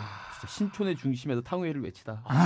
정말. 탕웨이를 크게 외쳤지. 탕웨이를 크게 아니 외쳤구나. 이 김태형 감독의 매력은 도대체 뭘까요? 김태형 감독이 이제 참고로 여고괴담 2를 민규동 감독과 같이 해서 데뷔를 했고요. 장편 데뷔를. 맞아요. 그다음에 가족의 탄생, 문소리 그 영화 엄청 너무 좋지. 보드심 나왔던 정말 좋은 하고 영화. 사실 굉장히 과작이에요. 네. 작품을 이렇게 많이 하지 않습니다. 네. 근데 또 이런 엄청난 아니, 이런 뭐하러 작품을 만들어?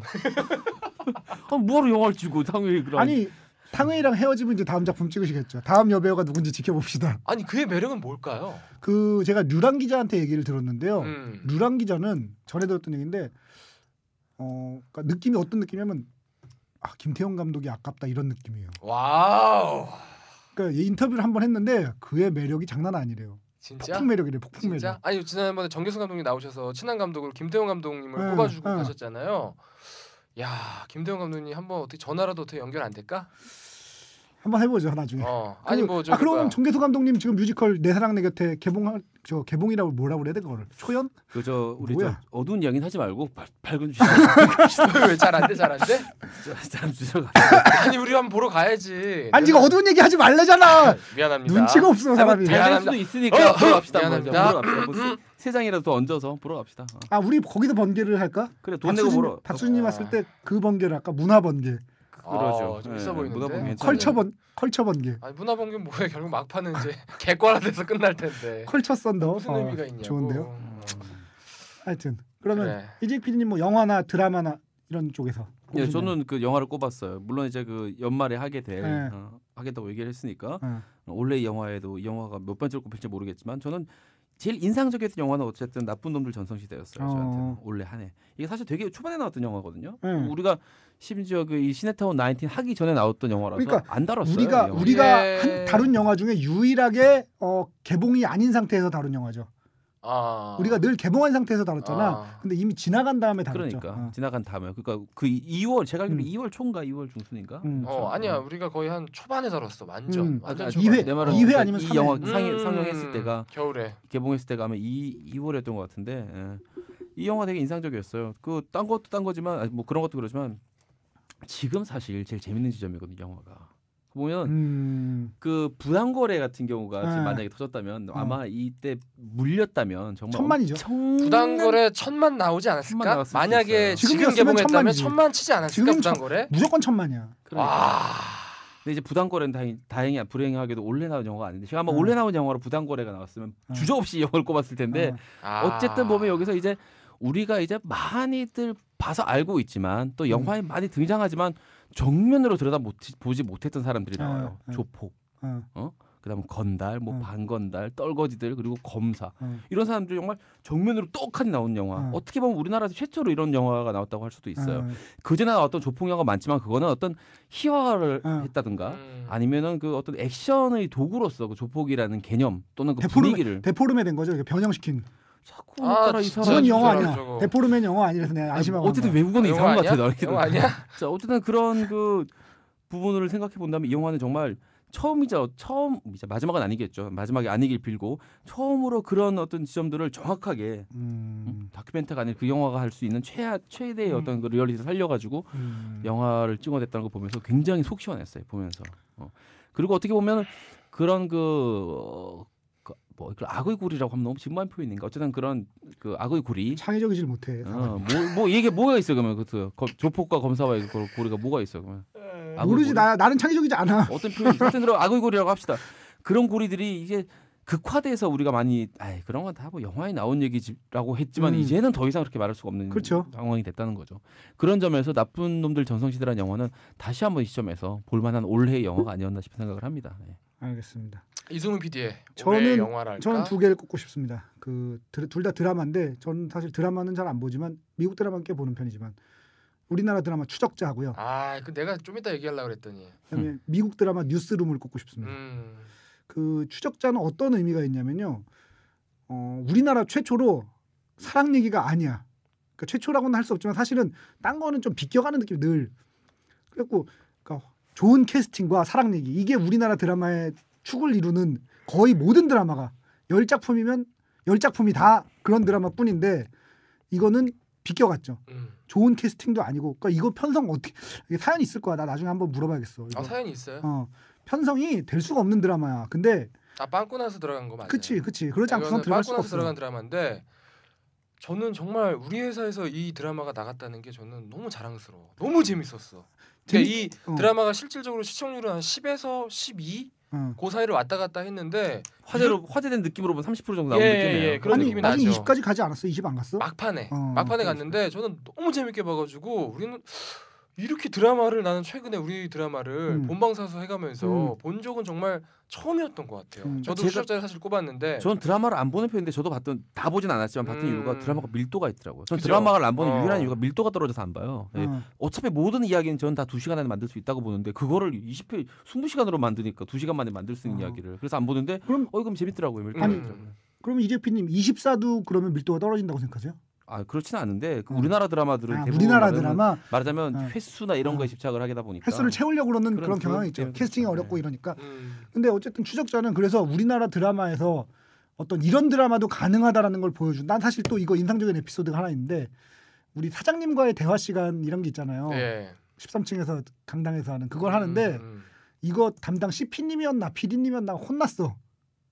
초반이라 시청률이 안 나오니까 조남국 PD 이자 이제 CP 동시에 이제 프로듀싱까지 하셨죠. 시청률이 안 나오니까 초반에 혼난 거야. 안타깝네요. 이런 걸 만들고 이런 거를 만들고선 혼난다는 건 난 말이 안 된다. 그때 당시에 초반에도 재밌었는데 말이 안 된다고 생각했거든. 초반에 오히려 밀도는 더 있었어. 1, 2, 3, 4에 막 굉장히 재밌었다고. 하여튼 굉장히 웰메이드 드라마. 굉장히 잘 만든. 그리고 현실 풍자 이런 것도 비껴가지 않았고. 아니 나는 그 박근영 씨의 대사가 너무 주옥 같은 거야. 대사들이 좋아. 아니 박근영 대사 듣고 있으면은 아니 드라마 대사가 아니었어. 이건 영화 대사. 정말 대단하다. 명대사다. 뭐 정확하게 지금 어느 오래돼서 기억은 안 나는데 뭐 네가 싼 똥을 왜 남한테 치우게 한다는 등 이게 우리 현실에서 정말 있을 법한 그 어떤 예리하게 그 찔러대는 대사들이 정말 대단하더군요. 훌륭했어 정말. 그래서 하여튼 그래서 이 드라마가 우리나라 드라마에 한 줄기 빛을 보여줬다. 맨날 은행에서 사랑하고 병원에서 사랑하고 아니 그리고 첩보하면서 사랑하고 시청에서 사랑하고. 그러니까 미안한 얘기지만 지금 아까 이승훈 PD가 이게 어떻게 편성이 됐나요 했잖아요. 그 이유 중에 하나가 사실은 주인공이 손현주 씨야. 약하지. 손현주 씨가 주인공으로 수목 미니 시리즈가 들어간다는 것 자체가 어떻게 보면 이거야말로 기적이에요, 사실은. 그러니까 전작에 아마 빵꾸가 났기 때문에 이게 가능했던 시나리오였던 것 같은데. 그럼요. 그런데 그런 손현주 씨 같은 말하자면은 그런 중년 배우들이 주연으로 나오는 드라마가 계속 좀 나와줘야 되지 않을까 싶어요. 맞아요. 그러니까 우리나라도 너무 왜냐하면 그렇게 돼야 캐스팅 폭이 넓어지고 그 얼굴이 아닌 느낌이 들고 그리고 지금 사실 드라마나 영화의 구조가 너무 기형적으로 배우들의 힘이 강해져 있어요. 주연급 배우들의 힘이 너무 강해져 있어요. 이러면 좋은 작품이 나오기 어렵습니다. 왜냐하면 영화에 대해서 기본적으로 드라마에 대해서 가장 잘 이해하는 사람은 그 각본을 쓴 사람과 그 각본을 찍는 작가와 감독이거든요. 근데 배우들의 힘이 너무 세져서 배우들의 입김이 들어가다 보면 배우들이 굴리다 보면 산으로 가기가 십상해요. 물론 잘 될 수도 있지 드물게. 하지만 대부분의 경우 그렇거든요. 그래서 그렇게 되는 것이 우리나라 드라마나 영화계에 훨씬 더 그래서 제가 한 줄기 희망이라고 말씀을 드렸던 거예요. 그러니까 배우들의 권력이 좀 더 떨어질 필요가 있습니다. 이건 배우들 무시하는 게 아니고요. 배우들은 1년에도 2-3작품씩 하지만 그 시나리오 작가는 그걸 쓰기 위해서 3년, 4년, 5년, 6년을 바친단 말이에요. 그렇게 오래 됐어요? 시나리오를? 그러니까 얘는 작가가 아니야. 2달 쓰면 되지 뭘 그렇게 3년 야 이 사람아 지금 이 추적자도 박경수 작가가 한 3년 4년을 공들인 작품인데 건강도 해주고 그럴 텐데 그 참. 이 사람은 야 진짜 이 사람은 그런 거예요. 그러니까 작가가 아니고 정확히는 글을 파는 사람이에요. 그러니까 표현이 좋은 표현인데. 고맙습니다. 판매자. 그러니까 뭐냐면 파는 상품이 그러니까 편의점 주인이나 뭐 이런 그런 분들하고 하등 다를 바가 없어요. 파는 상품이 마침 그린 것뿐이야. 오 좋다. 야 이 사람은 너무 심하잖아. 아니 마음에 드는데요? 그래? 적합한 표현이야? 그러니까 적합하기도 하고 이거는 비하하는 표현이 아니에요. 그래? 자기의 상품을 정확히 만들어서 제대로 파는 거기 때문에 사실 저는 좀 더 비하해서 얘기하고 싶어요. 질 낮은 상품을 이란 말을 붙이고 싶었는데. 참 이 사람 재밌는 사람들이구만. 아주 유머가 아주 위트 있다 아주 그냥. 위트 있어. 어쨌든 그러니까 그 위트 있다. 자기의 무언가를 만들어서 판다는 게 그러면 저 도자기를 만들어 파는 거 이런 거하고 다를 바가 뭐 있어요. 그건 정확한 거거든요. 그러니까 정확하게 자기 상품을 만들어서 팔릴 만한 곳에 정확히 파는 거기 때문에 이재익 PD님은 굉장히 영리한 사람이죠. 내가 또 영어를 뻔했어. 뭐 하려 그랬어? 스마트폰? 그게 아니야. 그거 말고 왜 표현 두 가지잖아. 영리하다는 표현 두 가지 있잖아. 그러니까 내가 그걸 하려고. 왜냐면 우리나라 영리하단 말은 긍정적인 의미만 대부분 담고 있잖아. 그렇지. 그래서 부정적인 의미를 담으려는데 내가 아차 또 영어를 뻔했네. 아유.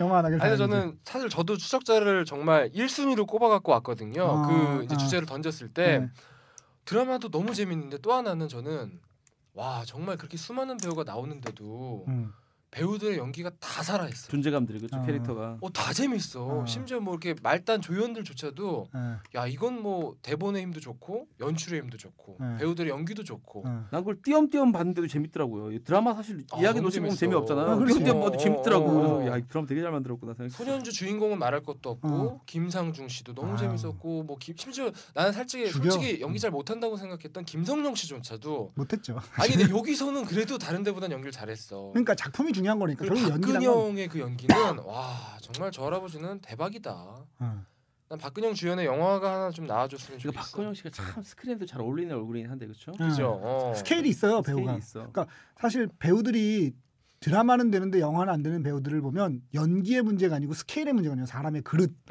그릇이 작은데 박근영 씨는 스케일이 크죠. 그러니까. 사실 나쁜 놈들 전성시대 이런데 박근영 씨 나왔으면 쩔죠. 아 진짜. 뭔가 뭔 역할을 해도 거기에 검찰총장 이런 역할로 나오면 쩔지. 하나로 그냥 해만 먹어도 당차게 그냥 따 먹지. 그리고 이제 제가 두 번째로 꼽은 건 뉴스룸.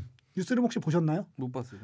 저는 보지는 못했고 그 내용이나 대충 이렇게 영상 같은 걸 좀 보긴 봤는데 이게 뭐 그렇게 또 엄청나다며. 아유 에런 서킨이 진짜 에런 서킨은 누구냐면 저 뭐지 소셜 네트워크를 글을 쓴 양반인데 각본을 쓰고 그 전에도 이제 정치 드라마를 각본을 많이 시나리오를 많이 작업을 했었죠. 정말 잘 썼어. 뉴스룸은 최고야. 그 왜 제가 예전에 말한 미국은 위대한 나라가 아니다. 그게 뉴스룸에 나온 내용이거든요. 미국은 위대한 나라가 그러니까 질문을 이렇게 저 토론 시간에 질문을 던져요. 미국이 위대한 나라인 이유를 설명하시오. 막 얘기를 뭐 할 거냐 털어주느라고. 근데 이 사람이 갑자기 미국이요 위대한 나라가 아닙니다. 그러면서 하지만 그렇게 될 수 있습니다. 우리는 위대한 나라였지만 지금은 위대한 나라가 아니다. 하지만 우리가 그렇게 될 수 있으니 그렇게 노력하자. 이런 얘기를 쫙쫙 하는데 내용 주게 굉장히 잘 만들었어요. 굉장히 기대가 되고 있어요. 네, 뉴스룸 이재 PD님도 보세요. 좀 작가로서 반성하시게 될 거예요. 아니, 반성은 하지 않아요. 제 삶은 반성 없는 삶이에요. 아 일생에 반성해 본 적은 있어요? 별로 없는 것 같아요. 기억이 잘 안 납니다. 졸라 멋있다 진짜. 뒤를 돌아보지 않는 삶. 이재 PD님은 학교 다닐 때도 예습만 하지 복습을 안 했을 것 같아요. 이재 PD님의 가장 애창곡은 Don't Look Back인. 절대 돌아보지 않습니다. So Sally can't wait. She knows it's too late. 하여튼 그래서 뉴스룸이 굉장히 좋았다 이런 말씀 드리고 싶습니다. 자 다음 것도 소개해보죠. 저 우리가 팟캐스트를 하고 있으니까 올해 팟캐스트들 뭐 인상적이었던 거. 팟캐스트 들어야 알지. 그래 그럼 관두자. 저는 그 올해 우라카이라는 여기 질문이 있잖아요. 올해 우라카이에 저는 과감하게 나는 꼽사리다를 꼽고 싶어요. 왜냐면 뭐 사실 납검수 같은 경우는 굉장히 재밌게 잘 들었는데 나는 꼽사리다인가 이게 작년인가 나왔어요. 너무 재미없는 거야. 졸라 재미없어. 한 1, 2, 한 3, 4회까지 정말 못 들어주겠는 거야. 재미도 없고 뭐 또 경제 얘기니까 딱딱하잖아. 정말 재미없었는데 이게 한 5, 6회 되면서 조금씩 자리가 잡히더라고. 아 그래요? 그러면서 요즘은 정말 들을만 하더라고요. 저는 못 듣겠던데. 재미는 없는데 그래도 요즘은 그래도 저는 재밌게 잘 듣고 있어요. 저는 사실 개인적으로 우석훈 박사님을 되게 좋아해요. 우석훈 박사님 팬이야. 저도요. 빠돌이야. 저도 사실 여기서 가장 좋아하는 패널이 우석훈 박사예요. 그래서 우석훈 박사가 하는 얘기가 제일 뭐랄까 와닿고, 그러니까 여기서 재미라는 게 그 말초적인 재미는 아니고 어쨌든 간에 우 박사의 그런 얘기들이 재밌더라고요. 그런데도 불구하고 요새 못 들어요. 왜요? 도저히 재미가 없어서 못 듣겠어. 재미가 없어서? 너무 재미가 없어. 아니 뭐 정치 경제 이런 거 좋아하잖아. 아니 그러니까 내가 그렇게 나는 경제 쪽으로 책도 많이 읽고 꽤 그래도 보통에 비해서는 잘 알잖아. 낮아서 못 아니야 그건 아니야. 수준이 낮진 않은데 너무 재미가 없어. 진짜 참을 수가 없어. 그래? 그리고 솔직히 말하면 김미아 씨가 빠져야 된다고 생각해. 아니 사실 뭐 뭔지 뭔 말하는지는 알겠는데 그래도 또 이게 대중적인 지명도나 이런 게 또 있잖아. 그런. 저는 김미아 씨가 빠져야 된다고. 전 그렇게 생각해요. 김미아 씨가 흐름을 깨. 그쪽 사람 다 친하지 않아요? 이렇게 다 서로 좋아하고. 아니, 그쪽은 잘 몰라요. 그래요? 꼽사리다 멤버는 제가 전혀 몰라요. 꼼수다 멤버는 좀 알지만. 어쨌든 저 이승훈 PD가 꼽는 올해 저 팟캐스트. 제가 지난번에도 한번 소개해드렸던 EJ라는 게 있습니다. 맞아. 얘기 여러 번 했어요. 저희랑 동갑인 76년생 친구들이 모여서 친구는 아니지. 그 76년생 분들이 모여서 만드는 팟캐스트인데 그러니까 다른 인기 팟캐스트라고 제일 다른 지점이 하나가 있어요. 뭐예요? 유명한 사람이 없어요. 인기 팟캐스트들 보면 뭐 예를 들면 이동진의 빨간 책방이라든지 뭐 하나라도 이제 말하자면 껴 있지. 그러니까 대중적인 지명도가 있는 사람들이 있어요. 근데 이 양반들은 대중적인 지명도가 있는 사람이 한 명도 없는 상태에서 지금 팟캐스트 전체 3인가 뭐 있다이거든요. 내용이 그만큼 더 좋다는 얘기겠지. 그래서 그러니까 어떤 트렌드를 만들었냐. 전 이제 트렌드 위주잖아요. 나는 일반이다 뭐 이런 게 있었지만 그런 건 사실 별로 반향이 없었고요. 보통의 사람들이 모여서 만들어도 히트 칠 수 있는 말하자면 새로운 빛을 보여준 그런 그리고 내용 자체도 재밌고 뭐 지금 요새 대선 판국하고 맞물려서 이제 매달 하는 게 그런 얘기거든요. 내용이 되게 세더라. 이승만 특집 뭐 오늘 업데이트된 건 박정희 특집 조중동 특집 이래가지고 그런 게 매번 올라오는데 굉장히 디테일하게 역사 얘기를 잘 짚어요. 그리고 그 견해들이 되게 정확해. 거기 나오는 박사는 진짜 박사야? 니네 학교 박사야. 아 그래요? 서울대 학부 나오고 거기서 박사한. 그럼 믿을 수가 없는데. 그리고 그 PD격에 해당되는 이제 저 이 작가라는 이동영 작가라는 그 양반은 책을 한 3권 정도 냈는데 이제 정치 관련 책이에요. 그 양반은 신방과 나왔다 그러고 어느 학교인지 모르겠어요. 연대 아니고 고대 아닌 것 같으니까 서강대 정도 되잖아요. 책을 3권 내고 책을 냈다 그러면. 아니 그러면 내가 생각하기에 이재익 PD가 그 생각하는 유명한 가수 중에 최악의 가수는 유재하 씨겠네. 가수라고 해요? 음반 하나 내고 무슨 가수야. 음반 한 7장 이상부터 우리는 가수라고 하기 때문에. 하여튼 저는 이재희가 굉장히 인상적이었던 팟캐스트가 아니었나 그런 생각해 봅니다. 그래. 또 딴 거 얘기해 보죠. 딴 거 뭐 크리에이터. 있었나요? 크리에이터. 아니 저 아직 전 준비한 게 많이 있어요. 아직 준비한 거 다 떨어졌나요? 딴 분야들. 나도 몇 개 더 있어요. 저는 뭐 끝났죠. 먼저 하세요. 끝? 예. 자 이재 PD님. 저 책이 한 권 있는데 그 올해 저 4월에 출간된 책 중에서 제가 지은 씨발 진짜 이거 너무한다 진짜. 정말 진심으로 얘기하는 거예요. 이게 아니, 웃기려고 하는 게 그 아니라 김준호 PD님, 김준호 PD님 그거 아시죠? KBS를 요새 뭐라고 그러시는지 아시죠? 몰라요. 우리가 왜 원래 C방세에서 스브스에서 요새 샤방세가 됐거든요. 그렇죠. SBS 이미지 많이 KBS는 좋아졌지. 뭐라고 하는지. KBS는 김비서에서 지금 제가 이재익 PD님한테 부르고 싶은 이름이 최병신? 그렇지. 그래 하여튼 뭐 시작한 얘기니까 마무리를 하자. 야 이 사람아 책 선전을 그렇게 하고 싶으면 나한테 이렇게 은근슬쩍 찔러주거나 그러면 되잖아 이 사람아. 일생에 그렇게 은근슬쩍 해본 적이 없는 사람이 아이고 노골적으로 정말 노골적이다. 그래 하여튼 얘기해봐. 그래서 저 제가 쓴 책이 뭐 한 10권 있는데 네이버에 찾아보시면 다 나와요. 그 인터파크나 이런 데서 구매 가능한 책들인데 그 중에서 40일이라는 책이 있어요. 이 책은 그 한번 보셔야 됩니다. 왜냐하면 올해 우리나라에서 출간된 책들 중에서 다라고 얘기 못 해요. 제가 감히 그 다라고 못 하고 소설 중에서 제일 재밌는 소설이에요. 그러니까 한번 보시는 게 좋을 것 같습니다. 네. 와 진짜 깨알 같다. 아니 뭔데 뭘 깨알 같아? 이거 깨알 같지 않아? 졸라 굵어. 길게 얘기할 필요는 없고 그냥 그 정도만 진짜. 얘기할게요. 어쨌든 우리나라에 올해 나온 소설 중에서는 제일 재미있다. 라고 얘기하는 사람이 몇 명이나 될까요? 일단 저 있고요. 네. 저희 가족들 있고 그다음에 몇몇 있습니다. 네. 아니 근데 나는 궁금한 거 있어. 그 형수님이 형이 쓴 책을 읽어요? 읽는 것도 있고 안 읽은 것도 있어요. 이런 책들은 안 읽죠. 잘. 뭐 읽으셨어요? 잘 약간 연애가 약간 말랑말랑한 걸 아무래도 읽죠. 여자들은 이런 책들은 잘 안 읽고 지금 제가 말한 41은 스릴러인데다가 막 이게 막 연쇄 성폭행 사건 나오고 막 이런 좀 어두운 내용이라. 그래 사진의 추억 따라한 거 아니야? 돈크라이 마음이 아니 사람이 도가니? 도가니죠. 말을 똑바로 해야지 사람이 인신공격하고 그래. 도가니 사람. 기분 나빠서 말을 못 하겠나. 불쾌하지? 사과하겠습니다. 사과. 도가니를 따라한 거야. 야 이 사람은 똑바로 얘기해야지. 살인의 추억이라니. 도가니 그러니까. 따라한 제가 사과드릴게요. 추억 따라했다고. 우라카이를 중시하는 저 사람 굉장히 불쾌한데? 그러니까 이 사람 명예가 참. 훼손된 느낌이야. 그러니까 이 사람이 도가니 저기 따라한 걸 가지고서 말이야. 도가니를 진심으로 보고 사과드려요. 에이 저 사람 참. 우라카이를 한 진짜. 건데 돈크라이 마음이 본 분들이 리뷰에다가 이 책을 많이 언급을 했더라고요. 그래서 한번 이 시점에서 비교해 보시죠. 제가 보기엔 이거네요. 요새 책이 좀 팔릴 것 같으니까 바짝 당겨보겠다 이속셈으로 지금 아니 잘 소개했네. 팔려요. 이 책은 많이 팔렸어요. 많이 팔렸는데 돈크라이 마음보다 확실히 재밌어요. 예. 자, 저는 저는 참고로 전 돈크라이 마음을 안 봤습니다. 왜 봐요? 아니 근데 그거보다 근데 재밌어요. 김은종 PD님 뭐 책 있나요? 없어요. 저는 읽은 책이 없어가지고. 저도 올해는 좀 읽어서 책 좀. 저는 책 졸라 읽는데 이재익 네. PD님 책은 한 권도 안 읽었어요. 이 사람이 언제 인생의 자랑이 있다면 그거야. 언제 이 문맹에서 벗어날 거? 어? 내가 평생 이재익의 책만은 읽지 않으리라.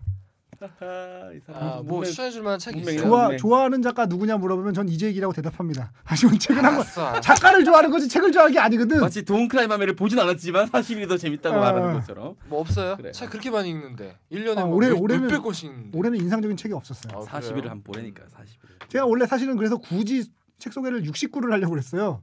69? 무라카미류의 69. 그 69? 어. 꽤 됐는데? 그러니까 그거를 잠깐 소개할까 했었는데 그래서 아, 원래 원래 책이 아. 너무 재밌잖아 그 책은. 난 진짜 일생에 읽은 가장 재밌는 책이었어. 진짜? 난 별로인데 그치? 라고 하면 거짓말이지만. 아니, 이게 이게- 읽은 분들은 뭔지 알 텐데. 그럼 재밌지. 아니 근데 지금 40일 얘기 나오는데 꼭 그래서 69 얘기 그래서 내가 꺼낸 69 거야? 얘기를 굳이 일부러 꺼낸 거야. 숫자가 40일밖에 안 돼. 69 정도는 돼야 이게. 좋은데? 그러면 괜찮다. 좋네요. 저는 올해 또 소개할 거 중에 카카오톡을 꼽고 싶습니다. 카카오톡. 왜 갑자기 카카오톡을 얘기를 하느냐 그러면 아니 그런 식으로 말하면 한경이 스팀 다니고 해도 되겠네? 그럼요 해도 되죠. 이런 씨. 카카오톡한테 되게 의미심장한 한 해였어요. 저는 사실 투지폰을 쓰기 때문에 카카오톡을 쓰지 않지만 카카오톡이 어떤 의미가 있냐면요. 얼마 전에 왜 애니팡이라는 게임이 되게 히트를 쳤잖아요. 정말 지금도 히트하고 있죠. 모든 사람들이 애니팡을 했잖아요. 근데 진행형이니까. 그 애니팡이 히트친 거의 의미는 썬데이 토지라고 애니팡 만드는 회사에 있는 게 아니고 사실은 카카오톡에 있습니다. 뭐냐면 그동안 카카오톡이 플랫폼으로서 사실 모든 사람의 핸드폰에 깔려 있잖아요. 모든 사람의 스마트폰에 깔려 있잖아요. 근데도 불구하고 그동안 시장에서는 마켓에서는 의심 어린 눈으로 바라봤어요. 플랫폼으로서는 강력하지만 수익 모델이 증명이 안 된 거예요. 근데 처음으로 카카오톡이 나온 지 한 3년 됐나요? 대략 된 예, 거 한 같은데. 3년 정도 됐죠. 3년 만에 처음으로 카카오톡은 이제 더 이상 수익에 대해서 걱정할 필요가 없다라는 거를 만천하에 보여준 거거든요. 애니팡 하나로. 그렇죠. 예, 그렇죠. 그래서 이거 하나로 카카오톡에 대한 그동안의 모든 우려를 날려버리고 말하자면 새로운 시장을 연 그 NHN에서 이혜진 대표와 함께 공동 대표로 참여했던 김범수 김범수 대표가 이제 한 게임을 창업하네. 만들어낸 게 카카오톡인데 사실은 뭐 김범수 대표야 워낙 돈이 많잖아요. 네. NHN을 나올 많죠. 때 엄청난 현금을 보유하고 네. 나왔기 때문에 이제 카카오톡이 그 당시에 한참 떴을 때 네. 이제 그거를 예를 들어서 어느 굴지의 이제 큰 이제 회사에서 네. 뭐 100억에 넘겨라라는 말이 있을 때 사실 지금 이승훈 PD 말처럼 100억에 넘기지 수익 구조가 없을 것 같은데 지금 반짝하지만 사람들이 얼마나 싸이월드처럼 싸이월드 반짝하지만 몇 년 아이러브 스쿨 지나면은 반짝하지만 결국은 카톡도 이거 100억에 넘기는 게 나을 것 같은데라고 네, 생각을 네, 했는데 네. 김범수 대표는 넘기지 않았어요. 이제 물론 이제 그가 워낙 뭐 아니 근데 그때 그런 것도 있어요. 얘기를 계속 하시죠. 돈이 많은 것도 여유가 있는 것도 이유가 되겠지만 어쨌든 뭐 뚝심 있게 본인이 하겠다고 해서 계속 했는데 결국은 이렇게 열매를 맺네요. 그때 투자를 받았어요. 근데 사실 예. 투자 받은 게 돈 때문에 목적은 아닌 것 같고 그 투자한 사람들을 이름을 보면 이 사람들의 뭔가 네트워크나 뭔가를 이용하려고 그런 그 거죠. 당시에 300억 정도를 증자를 했는데 음. 참여한 사람들 이름이 보면 김정주 넥슨 대표, 김택진 NC 대표, 천양현 NHN 재팬 이런 사람들이 줄줄이 투자를 했거든요. 그거죠. 사실 뭐 김범수 씨가 뭐 300억 그거 없겠어요. 자기 돈으로 쌈짓돈으로 해도 되는데 그런 식의 이제 공동 그러니까 투자를 통해서 외연을 넓힌 거죠. 사실 카카오톡의 등장, 그러니까 애니팡의 등장으로 카카오톡이란 회사의 가치는 카카오톡인가 회사 이름이 뭔지 모르겠는데 카카오톡이란 회사의 가치는 최소 5배, 많게는 20배까지도 뛰었다고 생각합니다. 회사 이름이 아니라 되게 특이하더라고요. 카카오 뭐 상임위원회 뭐 이런 식으로 특이해요 이름이. 뭐인지 그랬던 것 같아요. 그래서 저 이사회 의장 김범수 대표가 대표가 아니고 이사회 의장으로 카카오 이사회 같은 거. 어쨌든 간에 그래서 되게 카카오톡에게 애니팡의 의미, 그러니까 애니팡으로 인해 그 모든 걸 다 바꿔버렸기 때문에 그러니까 시장의 룰을 바꿨거든요. 룰을 바꿔버렸기 때문에 카카오톡이 꼽힐 수 있지 않나 그런 생각 해봅니다. 저는 사실 또 역시 또 사실 얘 크리에이티브 또 그 크리에이터의 결과물하고 크리에이터는 뗄 수가 없잖아요. 네. 그래서 원래 크리에이터심을 따로 하기가 좀 애매할 것 같기도 한데 다시 또 이 얘기를 더 덮자면 비슷한 개념으로 저는 김어준 총수 얘기를 꼭 하고 싶었어요. 뭐 어준이 형은 얘기할 것도 없죠. 왜냐하면 이 정치와 이 그 어떤 이 이슈들을 정치를 일상에 끌어들였죠. 일상이 아니라 예능의 경제에 끌어들였다고 생각을 해요. 재미있게. 말이 쉽지 이게 참 어려운 일인데 이 사람은 예전부터 이런 시도를 쭉 해왔어요. 그러니까 저는 이게 가만히 있다가 뭐 이 아저씨가 딴 거 하다가 SBS 저 PD로 있다가 갑자기 나와가지고 나는 꼼수다 만들었으면 이렇게까지 존경하지 않았을 텐데 우리 회사 DJ도 했을 뿐더러 그 전부터 이미 딴지일보로 그게 지금 90년대 말이거든요. 세기 말부터 시작된 건데 98년, 99년 그때부터 벌써 몇 년, 10몇 년 동안 계속 이 정치와 그다음에 의식과 뭐 여러 가지 뭐 이데올로기 관련된 이런 모든 그동안 참 서로 이제 편한 자리에서 하기 어려웠던 이야기들을 일상으로. 계속 일상 담론화 시키려는 작업들을 10몇 년 동안 해온 거예요, 이 사람은. 진짜 정말 미안한 얘기지만 김어준 씨는 개인적으로 봤을 때 그때 50억 받고 다음에 넘겼어야 돼. 50억 너무 어려워. 50억 아니야. 너무 어려워. 아니야, 정확히 몇백억으로 알고 있어요. 50억이 아니고 일간 스포츠에서 400억을 받고 팔라고 그랬어. 에이 그게 약간 뻥이라는데. 아니야. 일간 스포츠에서 400억은 어제도 진짜? 몇백억 되면 될 것 같아. 일간 스포츠가 400억. 옛날에 내가 100억서를 들었는데. 아니 400억이야. 뭐 나중에 약간 블러핑이 있었다. 뭐 이런 식으로 얘기하더라고 본인이. 그래서 저는 그 지금 이거 저 올해 창작물 특집이잖아요. 여기 낙검수는 빠질 수가 없다고 생각을 하고. 근데 낙검수는 사실 올해가 아니고 작년이어서 제가 굳이 일부러 EJ를 꼽은 것이 시작한 게 아니고 작년 말이 사실 낙검수가 피크였다고 보시면 돼요. 근데 이제 이런 게 있잖아요. 정치 관련 이게 막 어쨌든 노골적으로 이제 그 각하원장 방송이고 이제 정치적인 지향점을 갖고 있는 방송이기 때문에 그 결과가 첫 결과가 올해 그 총선이었잖아요. 그렇기 때문에 저는 올해까지 연장선이 있다고. 뭐 그렇게 볼 수도 있겠네요. 예를 그걸 노리고 또는 이번 대선을 노리고 시작하고 만들었기 때문에 이어지고 있다는 거죠. 어떻게 보면 올해가 낙검수의 승부처가 되는 해라는 거죠. 사실은 재미로 따지면은 박원순 시장 되면서부터 재미가 좀 떨어졌어. 그쵸. 그때가 말하자면은 진짜 절정기였지. 박원순 되기 직전이 사정봉스러운 어떤 그 분출하는 빵 터지고 그 이후로 약간 하향세 느낌 재미가. 어준이 형 같은 경우는 저는 극찬을 하거든요. 어준이 형은 진짜 천재라고 생각하고 그 여러분 안 보셨겠지만 해황기라는 만화에 보면 판감마비젠이라는 주인공이 나와요. 근데 그 주인공이 말도 안 되는 인간이거든. 능력도 뛰어나고 인격도 좋고 이런데 말도 안 되는 에피소드들이 많은 거야. 저는 감히 김어준을 한국의 판감마비젠이라고 얘기하는데 이 비유의 문제는 아무도 판감마비젠을 몰라서 그게 얼마나 극찬인지를 모르는 거야. 뭐 옛날에 뭐 저기 장신이 얘기했던 그 영화 있잖아. 뭐 아메리칸 북두권? 아메리칸 북두권에 누가 나오는데 개같이 멋있어. 뭐 이런 느낌이야. 그래서 안타까워요. 안타깝더라고. 하여튼 그렇습니다. 그렇게 김어준은 뭐 두말할 거 없이 올해의 크리에이터로 꼽힐 수 있죠. 뭐 여전히 저는 그 유건영이 더 뭐 1번으로 꼽고 싶었는데 어쨌든 그 바로 다음이 넥스트가 저는 김어준을 꼽고 싶었어요. 저도 뭐 개인적으로 잘 아는 분이고 한데 그 천재성 이런 거 잘 모르겠고 어쨌든 그 근성이 10년 이상 정치를 일상 담론화, 술거리 담론화 이렇게 만들기 참 쉽지 않은데 어쨌든 이 사람도 이 아저씨와 그 낙검수의 가장 큰 공헌은 이제 애들도 정치 얘기를 한다는 거예요. 굉장히 긍정적인 대표적인 그 일상 담론으로 끌어들이는 그 질문이 그거잖아요. 늘 인터뷰 때마다 김어준 씨가 하는 질문이 있어요. 삼각반스 입으세요? 사각반스 입으세요? 뭔가 사실 별 의미 없는데도 불구하고 뭔가 의미가 있는 것처럼 삼각반스를 골랐으니 이 사람은 이런 사람이고 사각반스를 골랐으니 이 사람은 이런 사람이다라는 의미가 있는 것처럼 그런 식의 말하자면 나쁘게 얘기하면 선전선동, 좋게 얘기하면 상징과 비유 그런 거에 어준이 형이 되게 능하죠.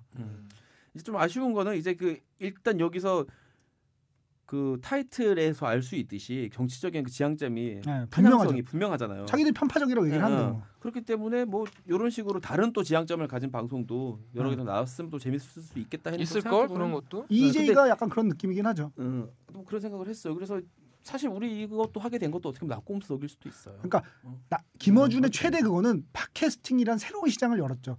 사실 그 전까지만 해도 우리 회사나 이렇게 팟캐스트 쪽에 인터넷에 이렇게 다시 듣기 올리고 이러는 거에 크게 관심 없었잖아요. 근데 낙곰수가 1000만 다운로드 이래 버리니까 새로운 시장이 열린 거예요. 그러니까 이모저모해서 올해의 크리에이터다 저는 생각을 합니다. 좋습니다. 올해의 크리에이터 2번이다 이렇게. 저는 올해의 크리에이터로 정말 최고의 크리에이터로 김태형 감독을 꼽고 싶습니다. 정말 김태형 감독은 이병헌보다? 탕웨이를 이렇게 저 영화제 사회 부산 영화제 사회 보는 거 보셨어요? 한국말을 이렇게 잘해. 이게 바로 그의 어떤 그 크리에이터 정신이 발현된 게 아닐까. 또 아랫배가 불편하네요. 아니 근데 저 이승훈 PD는 탕웨이를 그걸 안 봤죠. 새끼를 안 봤죠. 안 봤어요. 저 새끼 봤어요. 안 봤으면 이 의미가 100% 전달이 안 될 텐데. 제가 보고선 다시 한번 얘기 나누시죠. 무슨 소리야? 핸드폰 좀 꺼. 오늘 참고로 자꾸 이상한 잡음이 들리는 이유에 대해서 제가 설명을 드리면 저 SBS PD들 상대로 오늘 저 새로운 전화기가 지급이 됐어요. 그래서 저는 김은종이랑 지금 어리버리하게 아니야 전화기를 지금 저 계속- 이승훈 거 올린 거야 아 지금. 그런가? 초반에도 많이 울렸어 내가. 하여튼간에 그래서 올해 크리에이터로 그럼 김태용 씨를 김태형 감독 정말 존경합니다. 저는 올해 크리에이터로 당연히 못 꼽을 사람을 꼽았어요. 누구요? 이 사람 외에는 저는 생각할 수가 없었어요. 누구? 나 이제 크리에이터. 이 사람이 자꾸 은근슬쩍 말이야 불쾌하게 자꾸 명예훼손하려는 지금 아까부터 지금 살인의 추억 이야기를 하지 않나. 뭐냐면 저는 겸허하게 받아들이겠습니다. 저는 네. 크리에이터에게 되게 필요한 자질 중에 하나가 뻔뻔스러움이라고 생각해요. 에이 그럼 내가 뻔뻔스러운 사람 같잖아 이렇게. 이게 왜 그러냐면은 뻔뻔스러운 사람을 사실 만들고 그러니까 있어. 이야기라는 것들이 대부분 이야기라든지 뭔가를 만든다는 거는 자기의 무언가를 드러내는 일이잖아요. 굉장히 어떻게 보면 부끄러운 일이에요. 근데 그래서 자기의 왜 뭔가를 부끄러워요? 이게 바로 제가 올해 크리에이터로 EJP를 꼽는 이유. 사실상 모든 소설이나 어. 시나 뭘 읽어도 사실은 그 사람이 어느 정도는 보이거든요. 이게 자기를 드러내는 거거든요. 그렇기 때문에 사실 소설가라는 직업은 정말 자기를 파는 직업일 수도 있어요. 부끄러워. 왜냐면 솔직히 말하면 음. 예컨대 제가 가장 좋아하는 김훈 작가의 화장이란 작품이 있는데 있죠. 거기 보면은 그 뭐지? 그 이렇게 자전거 많이 타면 걸리는 거 이렇게 막 뭐지? 밑에 전립선. 전립선 비대증에 음. 고통스러워하는 주인공 남자가 나와요. 아, 근데 묘사가 너무 디테일해. 자기 얘기지. 이건 사실 이제 김훈 작가가 자전거 이야기란 책도 모르겠지만 있죠. 2편까지 자전거를 냈지. 너무 좋아하시거든 이분이. 가끔 이제 호수공원에서 마주치기도 해요. 자전거 탄 쫄바지 입고. 졸라 무서워 마주치면. 근데 사실 본인의 그런 경험이 녹아 있다라고 누구나 생각을 하지 그럼요. 않을까? 어. 그렇다면 김훈 작가는 본인의 그거를 스스럼 없이 내보이는 거야. 자기의 어떤 그 고통스러운 병조차도. 그러니까 그게 사실은 작가거든. 그렇죠. 그런 자질에 있어서 최고지. 이제 PD님을 따라갈 사람은 제가 보기엔 지구에 없습니다. 겸허하게 하여튼 감사드리면서 받아들일게요. 네. 자 그러면 응당 그랬어야 할 의견일 수도 있다는 예. 생각도 들고 예. 네. 그러면 올해 크리에이터를 이제 뽑았으니까 올해 우라카이를 꼽아보겠습니다. 올해 우라카이를 꼽는 건 되게 중요한 의미가 있어요. 우리 방송도 우라카이 방송이고 EJ PD 작품은 나 EJ 크리에이터를 제외하면 모두 우라카이야. 그렇지? 아닌 것도 있어요. 네. 뭐 있어? 당신이 그래도 안 읽어봐서 그럴 때 그것도 우라카일 수 있어. 그런가? 제목만 크리에이터지. 그것도 우라카일 수 있어. 그럴 수 있겠네. 하여튼 그래서 우리 사실은 저 여담을 드리면 네. 그 건축학 개론 뜨는 거 보고 크리에이티브 개론으로 제목을 정했어요. 그러다가 그 출판사에서 반려가 되고 나서 제가 다음에 했던 제목이 뭐냐면 크리에이티브란 무엇인가? 그건 너무 재미없다. 그 역사란 무엇인가도 아니고. 정의란 정의란 무엇인가 말까지 한 거구나. 마이클 샌데. 아이고. 세 번째 출판사에서 낸 제목이 정말 훌륭하다. 올해 우라카이를 꼽는 건 우리 방송에서 큰 의미가 있어요. 이거는 사실은 크리에이터나 올해 그 창작물보다 더 의미 있는 건 올해 우라카이예요. 그 뭐 생각해 보신 거 있나요, 김은종 PD님? 글쎄, 뭐 딱히 떠오르는 건 없는데 나는. 우라카이로 뭐가 있을까요, 진짜 올해? 저는 뭘 꼽았어요? 저는 사실 당연히 EJ PD님을 꼽으려고 준비해뒀던 질문인데, 아차 어제 내가 경향신문 만평을 보고야 말았어. 뭔데? 나한테 보여준 거? 그걸 보고 이분들이 계셨지. 누구? 어제 경향신문 만평이 이런 내용입니다. 그 보셨는지 모르겠지만 27일자 경향신문 만평. 네 컷인데 첫 컷이 이거예요. 문재인 후보가 나와서 문재인 후보로 보이는 문재인 후보의 캐리커처인 사람이 나와서 0.5세 무상보육하겠다.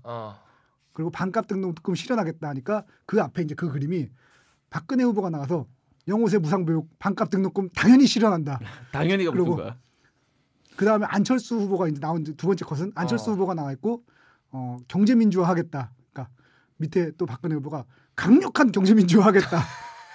그 세 번째 컷에 다시 문재인 후보가 나와서 책임 총리제하고 뭐 분권형 대통령의 권한 내려놓겠다 했더니 대통령의 권한 모두 내놓고 4년 중임제로 개헌하고 책임 총리제 하겠다. 네 번째 컷이 예술이에요. 이 컷으로 인해서 모든 게 완성이 돼. 안철수 후보가 나와서 대통령 후보직을 사퇴하겠습니다 하니까 박근혜 후보가 대통령직을 사퇴하겠습니다가 나온 거야. 아니 대통령 사퇴하겠음까지 많아요. 좀 제가 뭐라고 했죠. 야 만평 죽인다. 누가 한 거야? 저 장도리 하시는 그 박화백님인가? 정말. 박순찬 하백님인가? 와, 그래갖고 빵 생각해 터져. 보니까 올해 한나라당에 했던 모든 게 다 우라카이였던 거야. 새누리당이죠 지금은. 우라카이 죽여 다 해. 그 막 던짐류 갑이라는 인터넷 게시물 혹시 보셨나요? 아니요. 요새 이제 길거리에 다니면 그렇구나. 얘기 있는 들었다. 길거리 다니면 붙어 있는 현수막이 있잖아요. 네. 그거를 새누리당의 현수막을 쭉 모아놓은 거예요. 어. 한 40개를. 어. 반값 등록금 실현, 무상보육, 뭐 어린이집 1000개 확대, 뭐 청년 취업 케이 그거 내가 봐도 들어줄 수 없을 것 같은 조건. 그리고 여태까지 당의 그 흐름이나 보수를 대표하는 그런 흐름과 전혀 관계없는 공약들을 막 내걸어. 옛날에 그 허경영 씨가 했던 그런 거, 어. 뭐 애 낳으면 뭐 몇천만 어. 원 준다 뭐 이런 거, 결혼하면 뭐 그래서 1,000만 원 주고. 그거를 쭉 모아놓고 게시물 제목이 막 던짐류 갑 이렇게 돼 있더라고. 아 진짜. 한나라당은 더 이상 보수 정당 이런 얘기 하면 안 돼요. 그리고 사실 또 사실 크리에이터로 새누리당을 꼽으려고 했던 게 이런 게 있어요. 사실 그분들이 되게 그러니까 그 아까 김어준 씨가 하는 표현 중에 불법은 성실하다 이런 표현을 사용하는데 저는 불법이라고 말하고 싶진 않습니다. 비법은 성실하다 이런 표현. 딱히 불법은 아니야. 근데 이게 합법이냐 그러면 또 그게 애매한 그런 틈새에서 그 새누리당에 활약하시는 분들이 많이 있거든요. 그 되게 크리에이티브했던 게 문재인 후보가 나오자마자 손수조 후보가 나옵니다. 야 말도 안 되는 후보지. 되게 크리에이티브하지 않아요? 그 저는 이 시점에서 네. 우리 저 이재익 PD님이 한 몇 년 있으면 국회에 진출하지 않을까 이런 생각을 조심스럽게 전망을 저는 항상 해봅니다. 이 저 크리에이터로 남고 싶습니다. 아니 네. 왜냐면 지금 저 이승우 PD가 얘기한 거에 다 맞아 떨어져. 성실하지. 굳이 국가를 위해 일할 뻔뻔하지. 기회가 있다면 우라카이 잘하지. 이거 뭐 정말 모든 걸 다 갖추고 있는데. 그러네. 사실 안 그래도 저희 고향 쪽에서 뭐 이렇게 연락이 오고 있긴 한데 제가 계속 울진, 고사를 하고 있는데 울진 갑으로. 하고 있는데 야, 아직 나 뭐. 지금 저 이재익 PD님이 국회에서 금배지를 달고 있지 않을까 저는 이런 이재PD님 출마하시면 저 보좌관으로 좀 전망을 좀 하겠습니다. 그래 뭐 전 정치 색깔을 전혀 가리지 않는 정치인인데 정치 색깔을 가리지 않는 일만 잘하면 돼. 하여튼 그 손수조 이준석 씨로 대표되는 그 굉장히 크리에이티브지 않아요? 그러니까 사실은 되게 이런 말해서 죄송하지만 나이 드신 분들만 있는 곳이거든요. 거기 회의장이. 근데 거기다가 26살짜리 이준석 씨 한 명만 딱 갖다 놓으니까 굉장히 젊어진 것 같은 느낌이 드는 그래 거야. 맞아. 이준석은 정말 말하자면 그리고 올해 뭐 인물에 솔직히 말해 이렇게 말할게. 내가 그 뽑을만해. 정치 지지 세력을 떠나서 한나라당에 있는 구성원들이 특히 지도부가 머리가 좋다고 말하고 싶진 않아요. 하지만 잔머리는 확실히 더 좋아요. 그거 하나는 확실해요. 정말로. 정준길도 죽이잖아. 정준길 그 사건도. 잔머리 하나는 확실히 좋아요. 정준길 사건 예술이야. 그게 사실은 그러니까 말하는 걸 보면 그 사람의 속마음을 읽을 수 있잖아요. 맥락 속에서. 이런 거를 정준길 사건에서 읽었어야 될 맥락은 사실은 이겁니다. 그게 원래 정준길 씨가 채널 A에 출연하기로 했다가 뭐 교통사고가 나서 출연을 못 하잖아요. 뭐 그랬다며. 차 뒤집혔을 때. 근데 보통 보면 우리가 게스트가 빵꾸 났다고 얘기하지 않아요. 그냥 은근슬쩍 딴 그래. 게스트 갖다 놓죠. 조용히. 그래, 왜냐면 그래. 창피하니까. 근데 어떻게 됐냐면 그때 채널 A 혹시 보셨는지 모르겠는데 하단 자막으로 4분의 1 크기로 크게 마치 뭐 노무현 대통령 서거 뭐 이런 게 박히듯이 자살이 박히듯이 정준길 연락 두절. 그거 말하는 거야? 막 이따만하게 왜 김정일 사망 뭐 이런 그런 크기로 완전 진짜 속보일 때. 정준길 연락 두절이 박히는 거야. 속마음을 너무 드러내는 거지. 대박이다. 너무 속마음이 드러났어. 졸라 창피해. 그거는 거의 뭐 김정일 사망, 김일성 사망할 때 나오는 그거 아니야? 그 자막 하단에 아니야? 4분의 1 이만하게 호의 자막. 엄청나게 크게. 근데 게스트가 빵꾸 났는데 연락 두절. 정준길 연락 두절. 대박인데 이 정도면. 기획됐다고 볼 수밖에 없는 거죠. 그리고 저는 이 얘기는 별 관계없는 얘기 같지만 제가 오늘 하고 싶었던 얘기 새누리당 얘기가 나왔으니까 말인데 저는 사실 민주당이 참 바보 같은 게 이거예요. 그 위기 속의 기회가 있잖아요. 저는 민주당이 천안함 사건을 활용을 안 하는 게 너무 이해가 안 가. 뭐냐면 민주당은 이제 천안함 사건에 대해서 북한 소행이 아니라고 이제 생각을 하기 때문에 천안함 진상조사 이런 얘기를 하잖아요. 근데 늘 위기 속의 기회가 있어요. 뭐냐면 천안함 사건을 역발상을 하는 거야. 인정을 해버리잖아요. 그러면 이거는 새누리당이 까여도 가루가 되도록 까일 만한 건이에요. 왜냐하면 이게 평소도 아니고 훈련 중이었던 군함을 적들이 와서 폭파시키고 갔는데 3일이 지나도록 누가 폭발을 시킨 건지도 몰라. 그러니까 원래는 사실은 그거 있잖아요. 패전한 장수는 용서받아도 경계에 실패한 장수는 용서받지 못한다고. 군대장 갔던 분이 이런 말도 잘하죠. 참나. 정말 참. 나. 새누리당이 늘 내세우는 기치 중에 하나가 보수는 안보에게거든요. 안보는 보수가 잘한다 이런 틀인데 안보는 보수에게. 근데 천안함 사건이 북한 소행이라고 인정을 하는 순간 어떻게 되냐면요. 훈련 중인 군함이 와서 폭파되도록 몰랐던 얘기거든. 그러니까 빨리 민주당에서는 천안함 사건 북한 소행이다 인정해버리고 그걸로 공격을 해야 되는 거야. 니들한테 불안해서 안보를 못 맡기겠다 해버려야 되거든요. 이미 늦었죠. 지금 공격. 이미 너무 늦었어. 이 사람 당신 민주당에 입당해야겠어. 그럼 저를 보좌관으로 이렇게. 지금 국회의원이 2명이나 있네. 아니 너무 바보 같은 거야. 나는 천안함을 인정하는 순간 그건 새누리당이 가루가 되도록 깔고 안보에게 아예 사라지게 할 수밖에 없거든요. 북한한테 공격을 당하고 군함이 폭파됐는데 지금 보복도 못했어요. 리텔레이션도 못했는데. 그러니까 이렇게 봐요. 저는 그 사람들이 똑같은 표현인데 잘 들어봐요. 이 사람들이 리텔레이션이라고 그랬어 지금. 나 진짜 너무해. 저 왜 저래 오늘. 그 표현이 좋더라고. 영어는 되도록이면 3음절 안에서 합시다 우리. 이수근 PD. 야, 당신이 쓰는 영어는 3음절. 예스도 좀 어색해. 그러니까. 리텔레이션. 약간 노처럼 들리는 예스야 얘는. 어려운 말인데 저거. 이게 뭐냐면 이 사람들은 이데올로기를 쉽게 못 버린 사람들이에요. 그러니까 순진하고 순수한 사람들이 어떻게 보면 자기 이득을 위해 이데올로기 쉽게 못 버리는 거예요. 제가 오늘 출근하다가 저는 이제 집이 강남이니까 그쪽으로 출근할 때 집을 나섰는데 보면 그 지금 우리나라에서 아파트 값이 제일 비싼 데가 반포랑 압구정동이거든요. 근데 저가 이렇게 압구정동에서 반포 이렇게 길을 지났는데 거기 똑하니 뭐라고 붙어 있냐면 뭐라고 돼 있죠? 무리한 그 도시 개발 노우 막 이렇게 붙어 있는데 사람이 참 순진해도 이건 바보에 가깝구나. 그 주민들이 뭐라고 생각하겠어? 그 사람들의 재산 증식을 위해서는 재건축이 1등인데 그 재건축 아파트 입구에 그걸 붙여놨어요. 개발하지 않겠다. 대신 모두가 함께 어울려 사는 숨쉬는 서울을 만들겠다. 이런 식으로 하는데 아니거든요. 이게 가려가면서 그것도. 그러니까 동네 별로 좀 아까 막 던짐류 갑이지만 걔들은 붙여야 될 동네에 붙이거든요. 그걸 보면서 그 압구정동 현대 아파트에 30년 동안 산 재건축을 바라는 사람들이 뭐라고 생각했을까? 반포 주공 아파트 주민들이 그걸 보면서 뭐라고 생각했을까? 하여튼 저 TV 토론 벌어지기 전에 그 대선 후보들 간의 TV 토론 벌어지기 전에 빨리 천안함은 북한 소행이다 인정을 하고 그걸로 공격을 하라고요. 그걸 못 하냐고. 진짜 크리에이티브한데. 이승훈 PD는 정말 제가 이 시점 고민이 생깁니다. 자, 과연 저는 어느 쪽 보좌관으로 가야 될까? 둘 다 금배지는 따놓은 당상인데 어느 쪽으로 가야지 오래 할까? 당신은 김태호계획이다. 한명의 후배라도 혹시나 링웨이나 탕웨이나 탕밍밍 이러면서 김태용 조감독으로 들어가는 걸로 좋습니다. 하여튼간에 저 데모지를 책임지고 거기서. 하여튼 그런 바보 같은 생각을 버리고 제발 좀 잘해 주십사 하는 것이 저의 바람입니다. 그게 또 매력일 수도 있어요. 12월 19일에 투표 잘하시고요. 자, 한참 남았잖아 우리 아직 방송. 그렇죠. 그래서 저 자연스럽게 다음 주 영화 얘기로 넘어가자면 다음 주에 사실 제가 하고 싶은 영화가 있어요. My Idiot Brother라고 마이 이디엇인데 이디엇의 스트라이크. 나 이거 영화 뭔지 알아요. 이렇게 찍찍 들어가 있는 거야. 빨간 표로 이디엇을 그어놨어. 그러니까 이디엇이지만 이디엇이 아니다라는 의미로 그런 거죠. 이거 너무 재밌을 것 같아. 누가 나와요?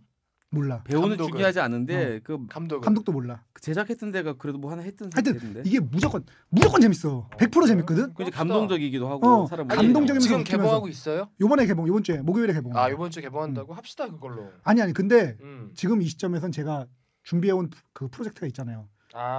정치 영화 해야 됩니다. 지금 26년 남영동 1985 그때 그 사람들 근데 하게 되면 연말에 다른 영화들이 많이 쏟아져서 이디엇 브라더가 못하게 될 수도 있는데 어쨌든 간에 이디엇 브라더 제가 생각엔 아직 안 봤지만 무조건 재밌으니까 꼭 보시고요. 아니 근데 그런 어떤 그 생각이 목적성이 있는 거라면 차라리 조금 더 늦추는 게 낫지 않아요? 아니요. 그 남영동이나 정확히 지금 해야 돼요. 그래? 남영동 1985 그다음에 그때 그 사람들 26년. 그러고 보니 26년 얘기하면 또 이재피님 하실 얘기도 많고 재밌는 얘기도 많이 있습니다. 무조건 해야 됩니다. 하여튼 그래서 다음 주에는 마치 인권 변호사 같은 그런 에피소드죠. 다음 주에는 정치 영화 특집은 아니지만 정치 영화 특집. 다음 주 영화는 26년을 다루지만 My Idiot Brother를 보시라. 정확하게 Our Idiot이구나. 하여튼 그거 보십시오. 그거 너무 재밌을 게 확실합니다. 보지 않았지만. 이거 내려가겠는데? 금세 내려가겠는데? 하여튼 그러니까 빨리 보시고요. 만약에 다다음 주에 지명도가 없네 지금. 다다음 주에 할 만한 영화 마땅치 않으면 Our Idiot Brother 그거 하는 걸로 하겠습니다. 오케이. 그렇게 하는 걸로 하시고 그다음에 다음 주에는 26년 정치 영화 특집을 하는 걸로 그렇게 정하겠습니다. 자, 그러면 저 메일 주소 한번 다시 소개해 주시고요. 네, 저희 메일 많이 주세요. 저희 밥이자, 저희 물이자, 저희 공기인 메일을 많이 주시기 바랍니다. 시네타운19@gmail.com입니다. CINETOWN 숫자 19 @gmail.com. 컴온요. 네, 그러면 1시간 한 40분 가까이 지금 달려왔는데 다음 주는 저희가 이제 개편을 하게 됩니다. 개편을 하고 각자 다른 프로그램을 맡게 되겠지만 뭐 우리 프로가 바뀔 건 없겠죠. 나인틴이 바뀔 건 없는데 어쨌든 각자 딴 프로그램을 하게 된다는 거. 자, 저 이수경의 파워 FM, 김창렬의 올드스쿨, 붐의 영스트리트 많이 들어주시고요. 주변에 홍보도 많이 해주십시오. 오늘 마지막이네. 안녕하세요. 야, 희망상 변진섭을 담당하는 김은정 PD입니다. 지금까지. 이게 마지막이야? 울지 마. 왜 울려 그래? 이렇게 얘기할 수 없는 거야? 울지 마. 다음 주 변길섭을 얘기할 수 없는 거야? 이상한 건 내가 콜투쇼 그만두는 것보다 희망사항 그만두는 게 더 짜네. 사실 큰일이야. 제가 혹시 다음 주에 나와서 전 희망사항 변진섭 담당 PD입니다 하더라도 여러분이 좀 양해를 바랍니다. 정말 아쉽네. 눈물이 앞을 가리네. 네, 오늘 저 영화 얘기가 아니라 저 창작물 특집을 했는데 어떠셨는지 모르겠고 재밌게 들으셨으면 좋겠는데 재미 별로 없었던 것 같아서 좀 안타깝기도 하고 하여튼 그렇습니다. 죄송해요. 6시 이후에 녹음한 시간이 이렇게 긴 적은 처음이어가지고 오늘 굉장히 퀄리티 떨어져요. 오늘 내가 이식 봤을 PD가 때는 왠지 말수가 없었다 생각하시는 분은 네. 이게 지금 현재 시간 7시라는 책 얘기만 하더라. 뭐 이런 현재 시간 얘기. 7시 혈안돼 혈안이 돼가지고 그리고 에이, 보면 앞으로 이재익 PD님 책이 나오면 우리가 라디오 광고를 만들어서 여기다 꽂는 걸로 합시다. 그러자. 좋다. 좋다. 어떻게 크리에이티브 딱지 스티커 2개.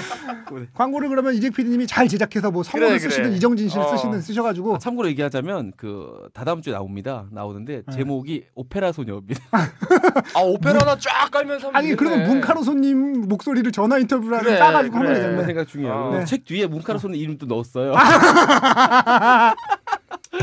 시네타운 19 얘기도 하고. 우리가 지금 광고가 뭐 오는 것도 없고 그러니까 우리 자체적으로나마 그러면 이렇게 저 책 간접 광고를 광고 합시다. 맞는 걸로 넣는 걸로 합시다. 자, 풍문으로 듣는 잠깐. 방송. 여러분들 우리 애청자 여러분들이 사실 더 소중하니까 여러분들 혹시 광고 할 거 있으면 저희한테 보내주세요. 네, 아니면 아니 여러분들이 우리가 맨날 얘기하는데 없잖아. 아니, 안 오잖아. 예를 들어서 내가 무슨 식당을 한다. 어. 식당을 하면 그 식당 광고 요즘 그 스마트폰만 해도 녹음할 수 있게 편하니까 그래. 음성으로도 보내주면 저희가 실어드릴게요. 메일에 저 클립에 넣으셔가지고 네. 첨부하셔가지고 보내주시면 네. 저희가 뭐 무조건 방송에 저희가 뭐 광고를 받아요. 뭘 받아요? 그냥 네. 뭐 이렇게 먹을 거다 보내주면 먹고 네. 이러지 뭐. 꿈타장님처럼 저희가 그 꿈타장님 우리 카페도 많이 소개해드렸잖아. 하여튼 미아 삼거리에 있는 꿈타장님의 꿈꾸는 타자기 많이들 방문해 주시고요. 자, 풍문으로 듣는 방송, 간접 광고가 가능한 야매 방송, 월급쟁이들의 애환이 담긴 방송 시네타운 19 몇 회인지는 모르겠지만 하여튼 29회쯤 되면 하여튼 마치겠습니다. 든든하고 고생하셨습니다. 감사합니다. 안녕.